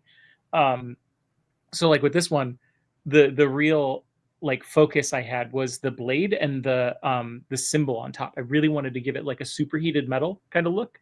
And I'm so happy with how that particular part turned out. Because I just feel like overall this was like how I guess I didn't really imagine it, but this is like what I wanted, how I hoped it would turn out, and then it did, and I'm like, cool, okay, I painted till it was good, which is hard as a commission painter because I'm like, yeah, I'll quote you at like 5 hours, and then 10 hours later, I'm like, well, I'm not going to charge them more when I quoted them 5 hours. Sure. But I like to consider that like professional development time, like genuinely I do, and it's not a joke. I look at it as like, okay, I learned a lot in this moment, and I wouldn't have had the opportunity because I'm not painting Space Marines that often. And I genuinely love painting Space Marines because they're just really easy volumes. There's a lot of cool detail to them and stuff. But I feel like if I did it all the time, I wouldn't enjoy it as much. So, No. Excellent. Thank you. Looking, we'll kind of just looking at the time, we'll kind of skip through the next couple fairly quickly. We'll just get here. Oh, yeah, I didn't realize it's 8:30. quick points on things, and then we'll jump into our community miniatures. And we've got to take a look at the layout. We'll have a quick chat about Lictor as well. Yeah. But next up, this is one of their awesome model. This model's great. I love this model. This was so I don't know if you guys are familiar with Heroes Brush Hour. Yeah, we had Dan on last season. I've been on that show so many times at this point, because at one point I was sort of the person Dan would message to be like, hey, we don't have a guest tonight, are you free? And I'm like, sign me up, let's do it. So this one was one of my 1 hour and limited palette paints. So I was smart enough ahead of time to like have everything ready to go, like the basing stuff, because I wanted to like do the basing, the painting, everything all in that 1 hour. So I was really excited with how this turned out, given the time constraint as well. And I just love this model. Yeah, it's awesome. You did a great job on it. Thank you. Cool. Where's this one from? Is it? This one is not the official. I think this is from Bite the Bullet Studio. Yeah, this is the one that you printed for me, Dave. It's the different head option, but it's the same. Right. It's the same grouping. They have another set of I think it's Trench Pilgrims, if I'm not mistaken, that are all Ronin. So they're all like Japanese Ronin inspired. And they're so awesome. Cool. They're so cool. They're good. Carl says he did that challenge with Dan on. It's so fun, isn't it? Yeah, definitely cool. Yeah, it's been a long time since I was on that. It was like 3 years or something.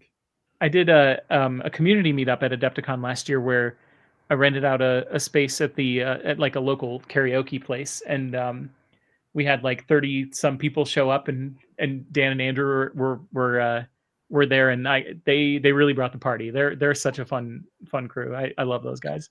Yeah, definitely cool. Awesome. Next up. Nice. This one again. This was not so much a limited palette. This was just sort of a little Halloween project I did, and I put this one in there because like these are my comfort colors. These are the ones where I'm like, this is where I like to be color wise, and like saturation. Just sort of like if I could paint one way all the time, this would be it. So I just threw that in there because it's like this was my victory lap, paint job, and this is from the guys at Spray Gunner. So it's actually also a airbrush rest, which is ironic because I almost never airbrush anything. I don't even prime with rattle can or airbrush. I hand prime almost everything. That's great. Yeah. No, fantastic. Yeah, definitely. The purple, the green, the orange, like vibrant orange gold, really mixed in out. And again, the way that you've sort of treated this is the intensity. This is where you want people to be focused. But I will say another thing I want to point out too. It's not as evident in this photo, but the little on either side he's holding airbrushes. My new favorite little hobby, I guess, product is it's from from Gunpla stuff, but it's a marker refill. I don't know if you're gonna be able to see this on my camera, but it's a chrome silver refill for markers. Okay. Yeah, that stuff's awesome. Oh my god, it's literally like liquid metal. It's crazy. And like I have some Eldar that I've been, again, I want to paint, I just don't have time for it. I'm gonna do their helmets in that chrome. And Right. man, it just looks, it's like a liquid mirror. It's the coolest thing ever. And it's like, compared to like the Culture Hustle thing where those bottles are like $40 a bottle, that was like $13. Right. Yeah. Nice. So, highly recommend. Excellent. Let's have a quick look. Sorry, just flicking through in the background here. This group. Yes, these were for Xeogenesis, which is a new skirmish game from Andy Chambers and Gab Thorpe. They asked me to do these for their Kickstarter. So these were on their GameFound page. Yep. So this was like, they were like, we just want you to do your thing with it. Like pick your colors, do whatever you want with it. And so of course I was like, I want to go vibrant. I never get to paint vibrant for commission stuff. So I'm like, I'm going to paint the way I want to. I'm just going to go for it. And yay, I don't always want to do that. But like these ones, I was like, they're cool robots. Like, why wouldn't they have like the Neon Genesis vibe to them? Like, Right. I love a mech that's just like really flagrant and in your face, because The pink, orange, teal is awesome. Yeah. it's such a fun combo. It's such a fun combo. Yeah. That looks great. Thank you. Excellent. The other thing was like, it was right around the time I was messing around with golden paints. And this is a lot of their so flats, but in the they have like a standard 6 set that's like, your primary colors. The other set is all like really bright poppy colors. So I was like, I wanted to experiment with them a little bit. That's kind of where the inspo for the color. Yeah, this is like not John Blanche. This is like a Lisa Frank set. Yeah, this is blanching John Blanche, I think. Yeah, right. This is the new unblanched set. Yeah. Awesome. Cool. Okay. Well, I think it's probably time we should just jump in quickly and talk about, because I initially I said we are going to talk a lot about game design, but we've talked so much about painting, which is totally fine. I'm super excited about that. It's in the name. I mean, great call. It is, but so Lictor, Lyctor, is a game you're working on at the moment. Yes. Tell us about Lictor. So this is a game I'm publishing with Blacksite Studios. It is my second game that they have signed. The first one was really in heavy development for a while, and then all of the tariff situation made it really difficult, because that one was going to be more of like a board game situation. Okay. This one it started as like a love letter to kit bashing. I met the guys down in like the Grimdark Alley a couple of years ago at Adepticon, and it just opened my eyes to the whole world of kit bashing, and I've never looked back. I love kit bashing, especially for games like Necromunda, and things like that. Like you guys saw the Goose, that isn't really kit bashing, but I love a really atypical, build. I built some like Flames of Orion robots and stuff. Excellent. And it was something where I was like, I kind of want to make a game where it's literally like mini agnostic, because then it skirts the tariff issues. We can just get a book printed, but also I can make it whatever I want, and then it also gives the people who are playing an opportunity to build the models however they want. And so Lictor was kind of the answer to that. It is it's a skirmish game that is very like heavily necromancer themed, where you are playing as an adept of a couple different factions of necromantic disciplines, and you are fighting against another adept, and your objective is to kill them in order to ascend to lictorhood. The game itself is diceless, and it is also HP-less. So I know that's like the big thing right now is like everybody's trying to get those little buzzwords out there. But this one, I wanted to go with it's a card system. So it's just, again, focusing on accessibility. Like all you would need to play this game are a deck of cards per person, the book, and then whatever minis you want to use. Outside of that, you use the cards for measuring your movement. So you don't even need like a measuring tool or anything like that. Okay. and everything is it's very much a like a back and forth kind of press your luck style sort of combat, which I'll get into in a minute. The most unique thing about Lictor that I really put a lot of time and effort into is how to build a game that evokes the feeling of undeath without having HP. So instead of having, HP per unit, you actually have two different realms that exist simultaneously on the same battlefield. So you have a life realm and you have a death realm, and almost all units start in the life realm. And if they are defeated, they go into the death realm. And once defeated in the death realm, they are obliterated. They are no longer, on the battlefield. Your lictor or your adept can both move between those realms at will. There's mechanics to it, but and also can like shunt units in and out of those realms. Some units are corporeal, but they don't have a soul, so when they die, they don't go to the death realm. But everything leaves behind a corpse token. So the corpse tokens are kind of the core interaction point where, if your unit dies and it's in the death realm, it can use a charge action on a corpse token to revive in the life realm. So it's like this interplay between deciding when you want to put those units in those realms at different times, and just sort of like managing the resource of those corpse tokens. But then kind of the core concept that I built it around was the life death realm, and then one other mechanic I called Death's Gambit, where your adept in a moment of either triumph or desperation can summon an avatar of their discipline, which is a incredibly strong statistics wise unit that you will get access to. And in order to summon it, you have to meet certain prerequisites that are based on the theming of your discipline during the game. So for example, there's one faction called the Yolia, which are based off of Central American death mythos. All the different factions are based off of different death mythologies from different cultures. Okay. And one of the actual beliefs in the Nahual culture is that their goddess was actually split into two, and that's what created the heavens and the earth, right? And the uniting of those two things will eventually bring on an apocalypse, essentially, where she will be revived and consume everything in the known universe. So the goal of the Yolia player will be to actually pick up totems that they place at the beginning of the game and try to unite them. And once that is done, they can then summon their avatar. The reason that it's called Death's Gambit is that if you are the first one to summon your avatar, you have to win within 2 turns, or it will turn on you. It's kind of like the Yeti in Ski Free. I don't know if anybody remembers that from the old Windows 95. It'll just turn on you and just kill you instantly. So you have to win within 2 turns when you summon that avatar. And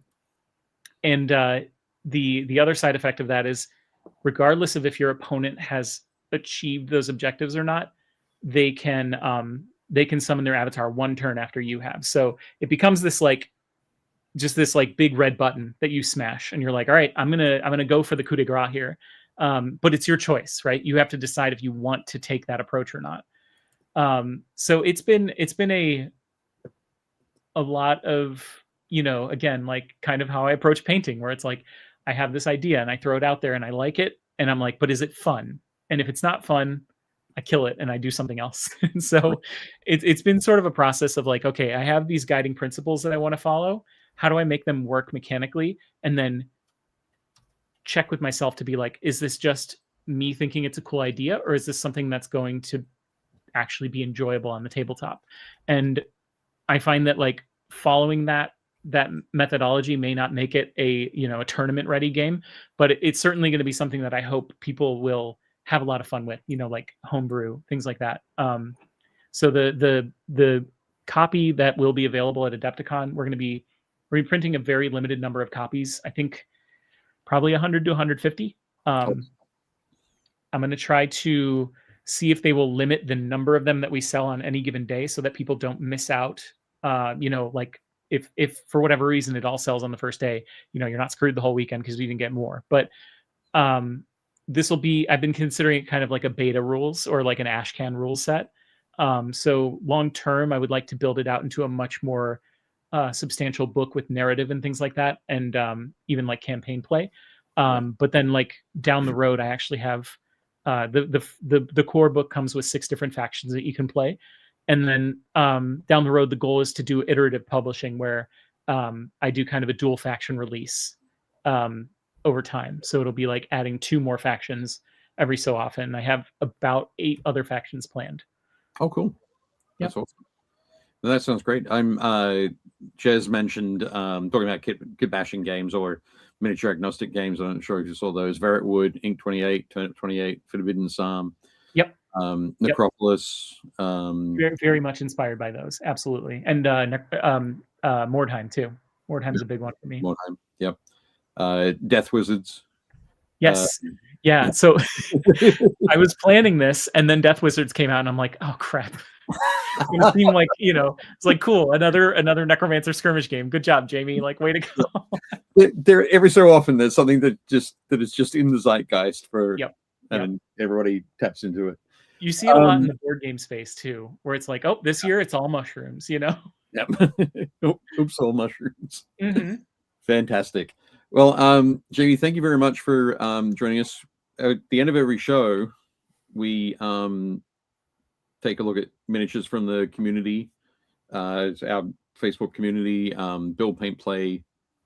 I think it's just called Build Paint Play Community, right? It is. Yep. Yeah, I remember it now. I looked at it this afternoon. But would you like to say let's have a look through? Oh, I'd love that. Minis, excellent. Let's do that because it's what we love doing. Looking at toy soldiers.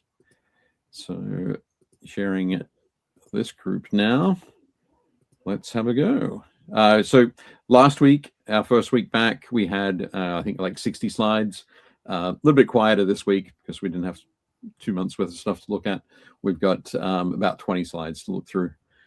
But Aaron, these guys are looking great. I love that they're all the old retro metal models. I'm glad somebody is using these models because I have a million of them that are sitting in a box. But they look great. Yep. I think he's done an excellent job as well with the throwing some of the tilting shields. Yeah. Different minis. I love the gold aspect of those little, the little detail work that you put on there too. I think it looks really nice compared to the really saturated base. You have this like really nice, almost like domino kind of style color scheme on the rest of the models. It's really nice. The gold trim looks really good. Yeah. Excellent work there, Aaron. Next up is Adam Weller. Oh, wow. So this is the one we were talking about comparing to Vampire. Oh, in that beautiful. similar sort of approach to the flesh, to the love those colors. Yes. Yeah. Yep. Adam always chooses some really great color combinations, I think. I think my favorite part too is the fur in the center of the model is like a little bit leaning more towards the pink of the gem, the purples and pinks of the gem. But it doesn't feel too disparate from the paler, like white bone colored, highlights on the fur elsewhere too. But it really draws your eye to how beautiful that gem is. I'm going to say I didn't notice the difference until you called it out there, but now, I also really love the restraint of using that like lime green only on the hand because I would try to sneak that in so many other places. It looks really good. Yeah, he's like, I also feel like Adam got bored and was like, I'm gonna give him a magic hand. like what? Like he's reaching for something. It doesn't make sense. I know, magic hand. Yeah, why not? Yeah. No, this is stellar. This is great. But yeah, really nice work there, Adam. Looking great. So good. And it reads like it's a limited palette. It reads like you're like, oh, he used 5 colors. And you're like, he didn't. It reads like he did, but he didn't. Yeah. That looks great. Next up, Bing. Bing's been doing some more work on his Necrons. Jake, there's that color palette we mentioned. I love it. This. I love teal and orange. It's such a good good combo. It's like what Tomb World are these guys from? They're from the Miami Dolphins Tomb World. That's right. Tomb World they're from. I love that. But yeah, Necrons are such a cool army too. It's just I love seeing them. I really like all the new Necrons. The original ones are bad. Like they look like a bunch of metal, like badly carved metal skeletons in lawn chairs. And then the whole middle run, they're cool, but it's basically like it's all just robot skeletons. It's bigger robot skeletons with big guns, or it's slightly smaller robot skeletons with regular guns, or it's like robot skeletons with like knife hands, but it's all robot skeletons. And then they figured out the formula. We all just want like either big thing with big gun or little thing with big gun, you know? And the new ones, it's all weird. Like they're like, what if they were Egyptian spirit robots? And you're like, oh, that's rad. So there's like this weird floating guy, and there's like a giant guy with 3 legs and 4 arms. Like they're like the new stuff is so good. Mm-hmm. But then they let it get silly every now and then too. I really love seeing the this is not Necrons, but like the I think it's the Skitarii, like the guy on stilts, like man, that was such a fun model. I'm like, I just love seeing every once in a while you get a model that comes out and you're like, man, they had so much fun with this, and it really shows. I wanted to point out they let the new guy design a model. Yeah, truly. I wanted to point out too, Sean earlier said when we were talking about Lictor, something to use the old Nagash model. That is exactly the vibe I was going for with designing this game, is like that cool, fun kind of like, I don't know, sort of like chunky old school model kind of vibe. But like I also wanted it to be whatever you want it to be. You know, it technically you could play it in any theme or setting as well. So anyway, little aside. Nice. Great work, Bing. Next up, Brendan Bell. Been doing work on is it the Shadow Keepers, or Brendan's gonna get these done just in time for the new Custodes to drop. Well, just in time for Adepticon. Nice. About the same. He's gonna be worrying about that. But here's a couple of conversions that he did. These are great. I still love. I think the coolest thing about the Custodes, and it's such a weird thing, is the fact that they're all wearing like leather fingerless gloves over their gauntlets. All of them. Like I love it. Yeah. Well, sometimes those. Yeah, exactly. The ceramite. Again, but like that makes sense. But it goes all the way up to here, and it's got all the cool straps, and you're like, why?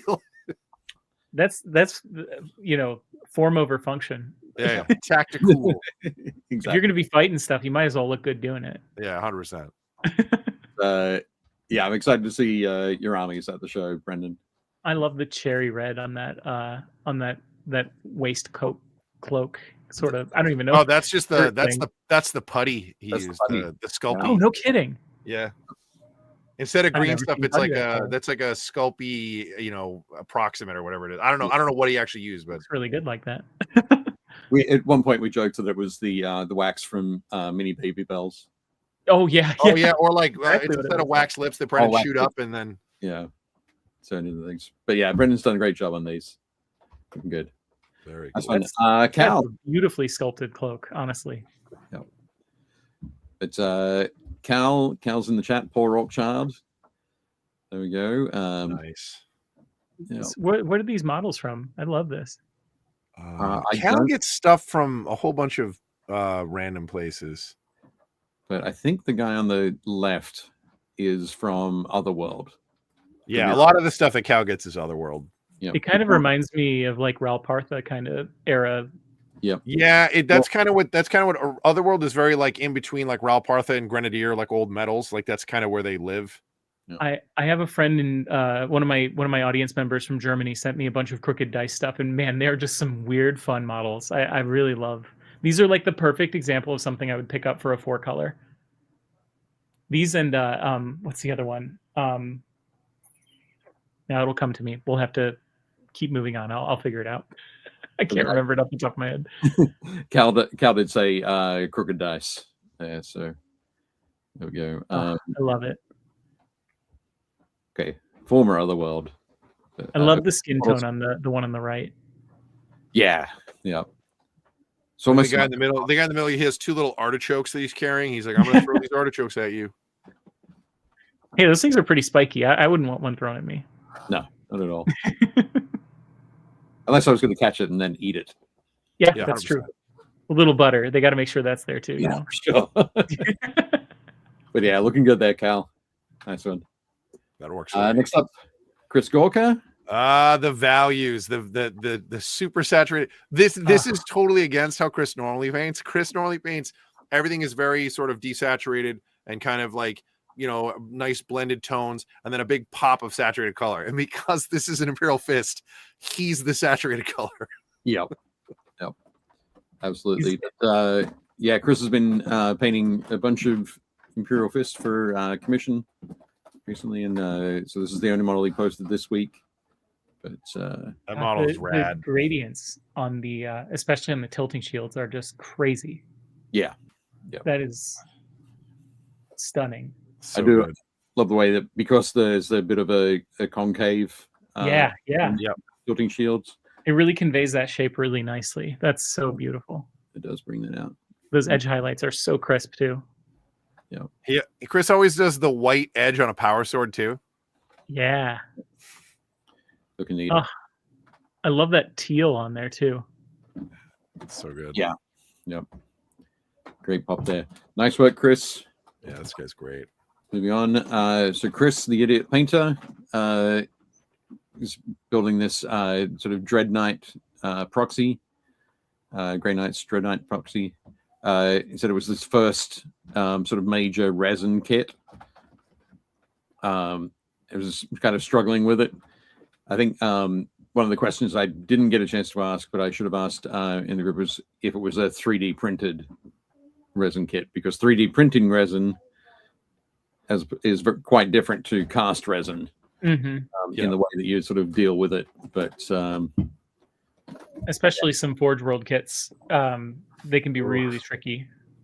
Yeah, I was thinking it more from the like printed resin tends to be very brittle. Totally, so drilling into it can be tough, whereas cast resin, you can drill into it a little bit more for pinning and that kind of thing. Yeah, but, we'll see how this comes along. He said this might put him off resin for life, but fingers crossed. I wouldn't blame him. We'll be able to work out where the issue lies. I do really love the baby carriers from the Grey Knights, though. Those are always really fun. Yeah.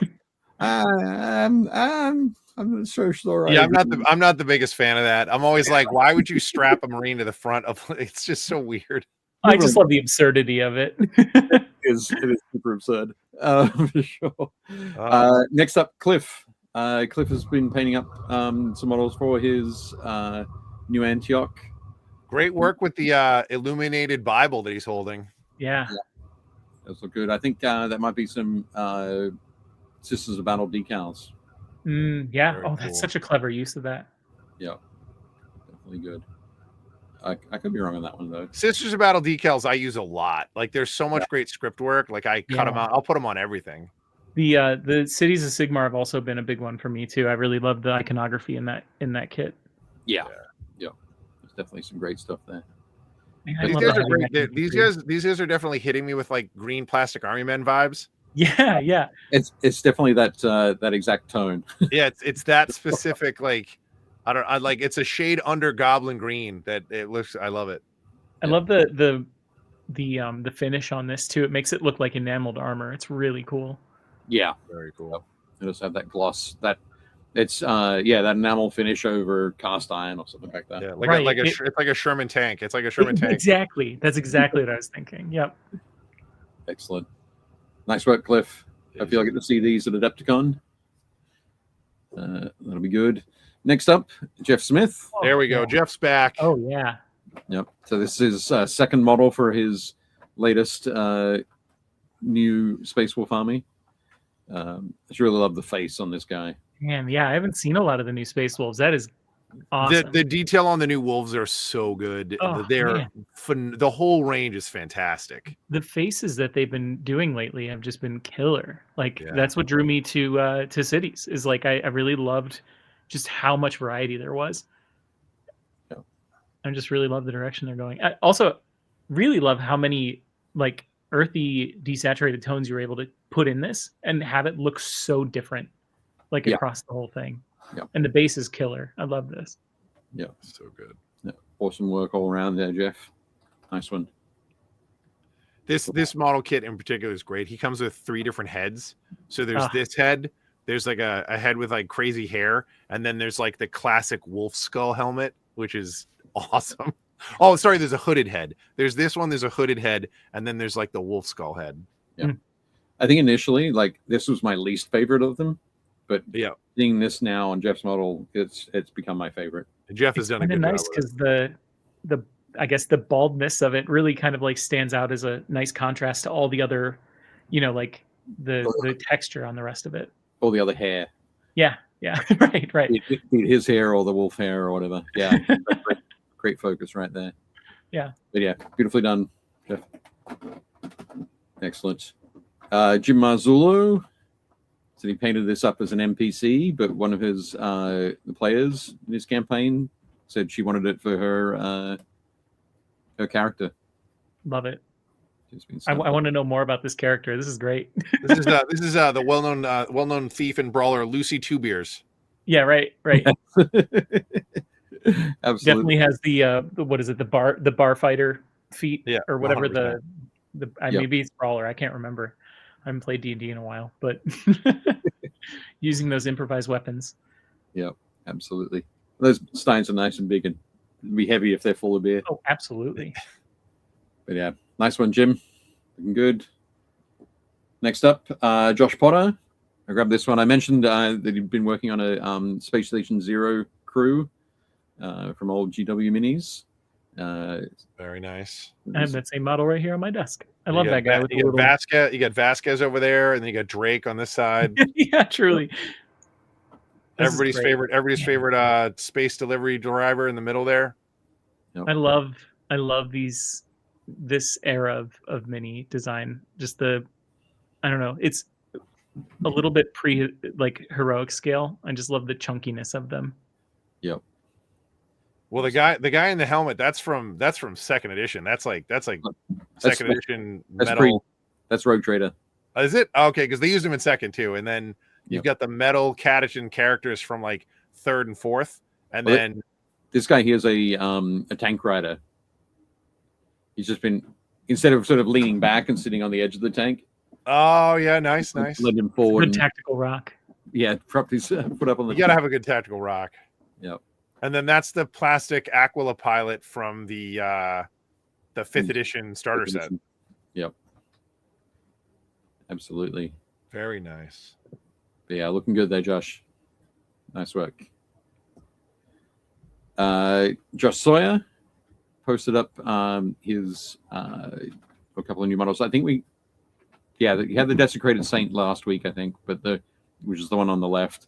The one on the right is the Praetor. So both of these are from the Trench Crusade, Quarter of the Seven-Headed Serpent range.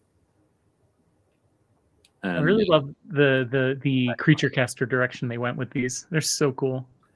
Yeah. Just absolutely wild. So grisly. I love them. It's crazy. I've done 3 warbands for the Quarter of the Seven-Headed Serpent, and I haven't touched these models yet.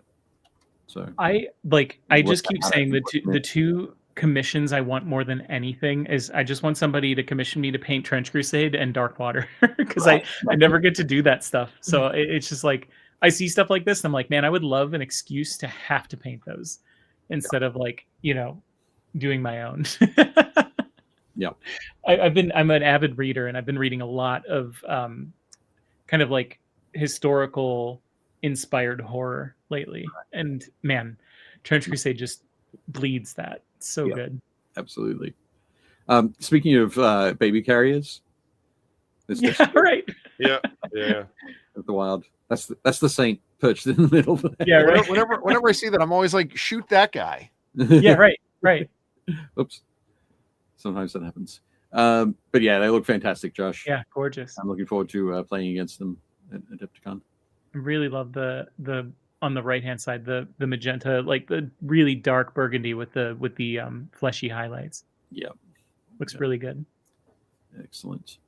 Next up, Mark Maxey. Mark's been having some fun converting some Chibi Nurgle into a Chibi Mortarian. Wow. Nice. Man, sculptors, you guys blow my mind.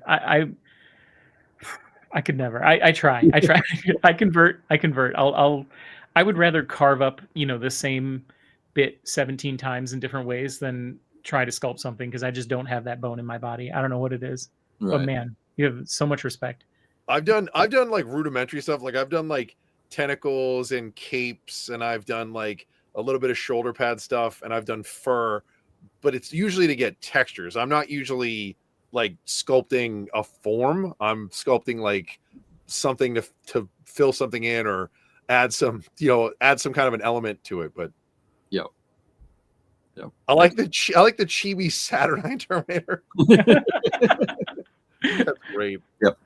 So there's a company called Where Weevil Miniatures out of Australia. Mark has been working with them for a while now, doing some of their sculpts, the whole sort of chibi range of stuff. The scaling on it is like really beautifully done too. Yeah. To get that chibi effect is like, I think, really difficult. Yep. But looks fantastic. Great. Yeah. Awesome work there, Mark. Next up, Reese. Oof. Reese is doing some more work on his Thousand Suns army. That's quite the kit bash. That is, isn't it? Killer kit bash. So Demon Prince, Necrosphinx. Mm-hmm. That the cloak I think is from Mortarion. No, Either that. I think it might be. Well, it kind of looks like Lady Olander a little bit, but it doesn't have the rose bits. I was thinking, is it from one of the new Catan? Oh, it could be a Catan. Oh, it could be. No. Yeah, because he's got the Catan, the phase sword in one hand as well. So yeah, and it's thicker. It's thicker than a lot of the Night Haunt cloaks look. Yeah, that is wild. That is stellar. That is such a cool model. Yeah. But yeah, it looks fantastic, Reese. Wow. Beautiful work there. I love the little basalt columns on the base too. It's such a nice touch. Yeah. Absolutely. Yeah, he's had the model we showed last week. He had that. That's like anchoring his whole army together. That's so cool. Sean has painted up another. Has painted up the Sylvaneth Warcry. There's Underworld's Warband. Yep. I think. Yeah. But yeah, looking. This goes back to what I was saying with the Darkwater thing, where it's like the individual sculpts, like the really like characterful ones, are just they look so much like the regular army pieces, but there's just a little bit extra to them that just really, man, they just are really awesome. I love this color scheme too. Yeah, Sean's definitely had a lot of fun with his Sylvaneth. Those are great. Great. The orange hair is awesome. I love that. I'm really loving the sort of the lower half of this model. Yeah. It's the dark bluish green into the vibrant yellow green. Nice work. Excellent. Then Stephen. So when Stephen posted this one of the first comments was, "This guy's just been kicked in the nuts." Yeah, right. Like, oh. I like the magic hand theming too. We got another magic club this time. Yeah. Well, some of that might be a little bit of moss or a little bit of bounce light. Mm-hmm. Something that you'll love, Jamie, is that Stephen's backdrop there is so sometimes he'll take his after a painting session, he'll take his palette paper and turn it into a landscape. Oh, I love that. That he then uses for oh, that's such a cool idea. Backdrops. Well, I might have to steal that. That's really good. Yeah, this guy looks very cool. My gosh, I just love the hand sculpted vibe of this. It's so good. Yeah, this is probably early 80s, I would say. Early 80s metal miniature. But as we mentioned before at the start, so these are all these photos are from our Facebook group, which is Build Paint Play Community. If you're not a member, head along, click join group. Somebody will let you in. And Stephen always pops in like a note about where the model's from, what year, that kind of thing. And I think we had another one from him. Yeah. So Stephen posted this one today. Again, I think this was the sculpting, the sculpting language back then. It's so weird. Like this guy is like, I'm going to be the first person to sculpt a guy, like it's like you look at his hands and you look at his feet, and the ratio is so off. But I mean, but I love it because like these guys are like the equivalent of like the Wright brothers. Like these guys did this so that like GW could make like rockets. Like that's why these guys exist. Yeah. There's just I don't know. There's so much heart to it. Yep. Here we go. So Tabletop Super Show is Stephen said based on the art of Empire at the Petal Throne, as well as Sutherland's, who did a lot of the concept art and sculpted this vintage sculpt. The paintwork is on his own at Tecumel. He's back on the day. Nice. But yeah, fantastic. And as Jez says, they're so charming. They are. They're so charming. It's 24 millimeters to the eyeball. So, looks great. Loving it. I think paint job on there really does it. Does it justice. Nice work, Stephen. Okay, I think that's it for painted miniatures. But I did get some photos from Jez, who was in the chat. Jez Hunt. I've mentioned before, Jez is a leather worker by trade and done some work on some cool movies, including 28 Years Later and 28 Years Later Bone Temple. That's so cool.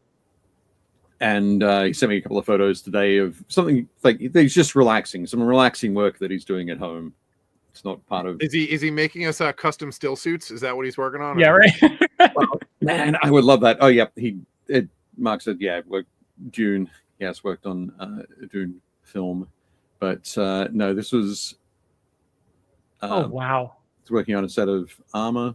Nice. It's like the Dracula, like the Gary Oldman, like striated muscle. Like, oh my god, yes, I love that. So it was very, very much inspired by that and by Mephiston, the Mephiston model. Oh, that's so cool. But yeah, that striated armor look.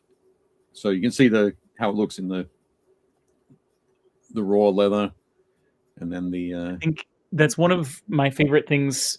With streaming is sometimes I'll stream just in the broad art category instead of miniatures, and meeting people across different disciplines is like one of my favorite things about it, because you just find so many people doing so many amazing things in these niches that you would just never uncover. And I mean, certainly leatherworking is not as niche as some of the other stuff, but like, even investigating other mediums to help us find different ways to approach our painting hobby is just so much fun. You just have a 1-to-1 scale model now, Yeah. These are awesome. I got to talk to Jez and other people and see who can. I want to get a full size set of Phobos armor, like Reaver armor. I was like, that would just be sick. Dude, that's so good. That's so awesome. That's so cool. That's so cool. And also included this one. So, dude, the sternum down the middle is just awesome. Oh man, you can see this the coloration here, the sort of the yellowing, the bone kind of feel. That's what he's going to put onto all of the bone work. Dude, that is very much Lichter coated if I've ever seen it. Ridiculous. Yeah, that's so exactly cool. It's be fantastic. Oh, this is just for Jez to wear on the house. This is like he's making this for himself. That's what I'd do with it. Yep. I'd wear it every chance I could. Very cool. Yeah, beautiful work there. There we go. So yeah, he got into leatherwork. Ended up doing it off the back of mini painting as a teenager. That is incredible. It's rad. Yeah. Looks awesome. But yeah, I just wanted to include them at the end. They're not miniatures, but they're still awesome stuff. Do you mind if I ask if your work is posted anywhere I can look at other examples of it? I think, let me check and see if what Jez has on his... It's all behind Jez's paywall on OnlyFans. Hey, that's what it was originally for, right? Yep. If you check out Jez Ancestor, so JEZ Ancestor, all one word, on Instagram, You'll see some of his minis work, some of his leather work, and some of his adventuring around the countryside, some of his terrain. Awesome. That kind of stuff. But yeah, super cool. Excellent. And yeah, there we go. So it'll pop over pics when it's finished. So very nice. Yeah, that's exciting incredible. stuff. So that brings us to the end of our content for the show. We'll let everybody know that next week we're going to be talking with Tyler Mengel, Mengel Miniatures, and also Tyler is the social media manager for the Army Painter.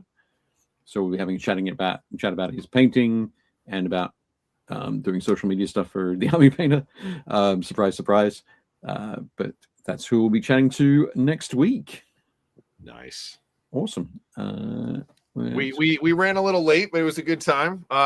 Jamie, thank you so much for being on. It was awesome getting to hang out and chat about stuff. And thank you for check out having some me. of your minis and see what you're working on. And obviously, everybody who wants to see Jamie can pop by the booth and say hi at you said it's not Death Ray, it's Blacksite Studios. Blacksite. Yeah, I always get the two of them mixed up because they do a lot of co-op stuff. So they do, yeah. And so I'll be at Blacksite a lot of the time. I'll be painting at the Dracoya booth, who's the distributor for Chimera paints. Cool. And then I'll be teaching. I'll be doing demos of Lictor if you guys want to come check it out. I'll be around. And also I'm hard to miss. Every week, Wednesday, Thursday, Friday on Twitch. Yep. and sometimes Sundays. 2 to 5 p.m. And also there's a link to Jamie's Instagram down there as well. So fantastic. I think. Yeah. Thank you guys all, everybody in chat too. You guys were very kind, and thank you for having me. This is awesome. This is so much fun. Cool. Yeah. So anybody who's still listening, make sure you check everything out. Like, subscribe, hit the bell, all that good stuff. Post us wherever you think it'll help. Don't forget to post your miniatures next week. We'll show off some more stuff. I think that's it. We get the code down below, so you can use that on any purchases you want to make on the Army Painter. All Jamie's stuff is below in the link as well. We anything else, Dave? Are we good? I think we're good. All right. Cool. On behalf of all of us, thanks again to the Army Painter as our sponsor. We will see you guys next week. And as always, do not forget to build, paint, play. Sit down.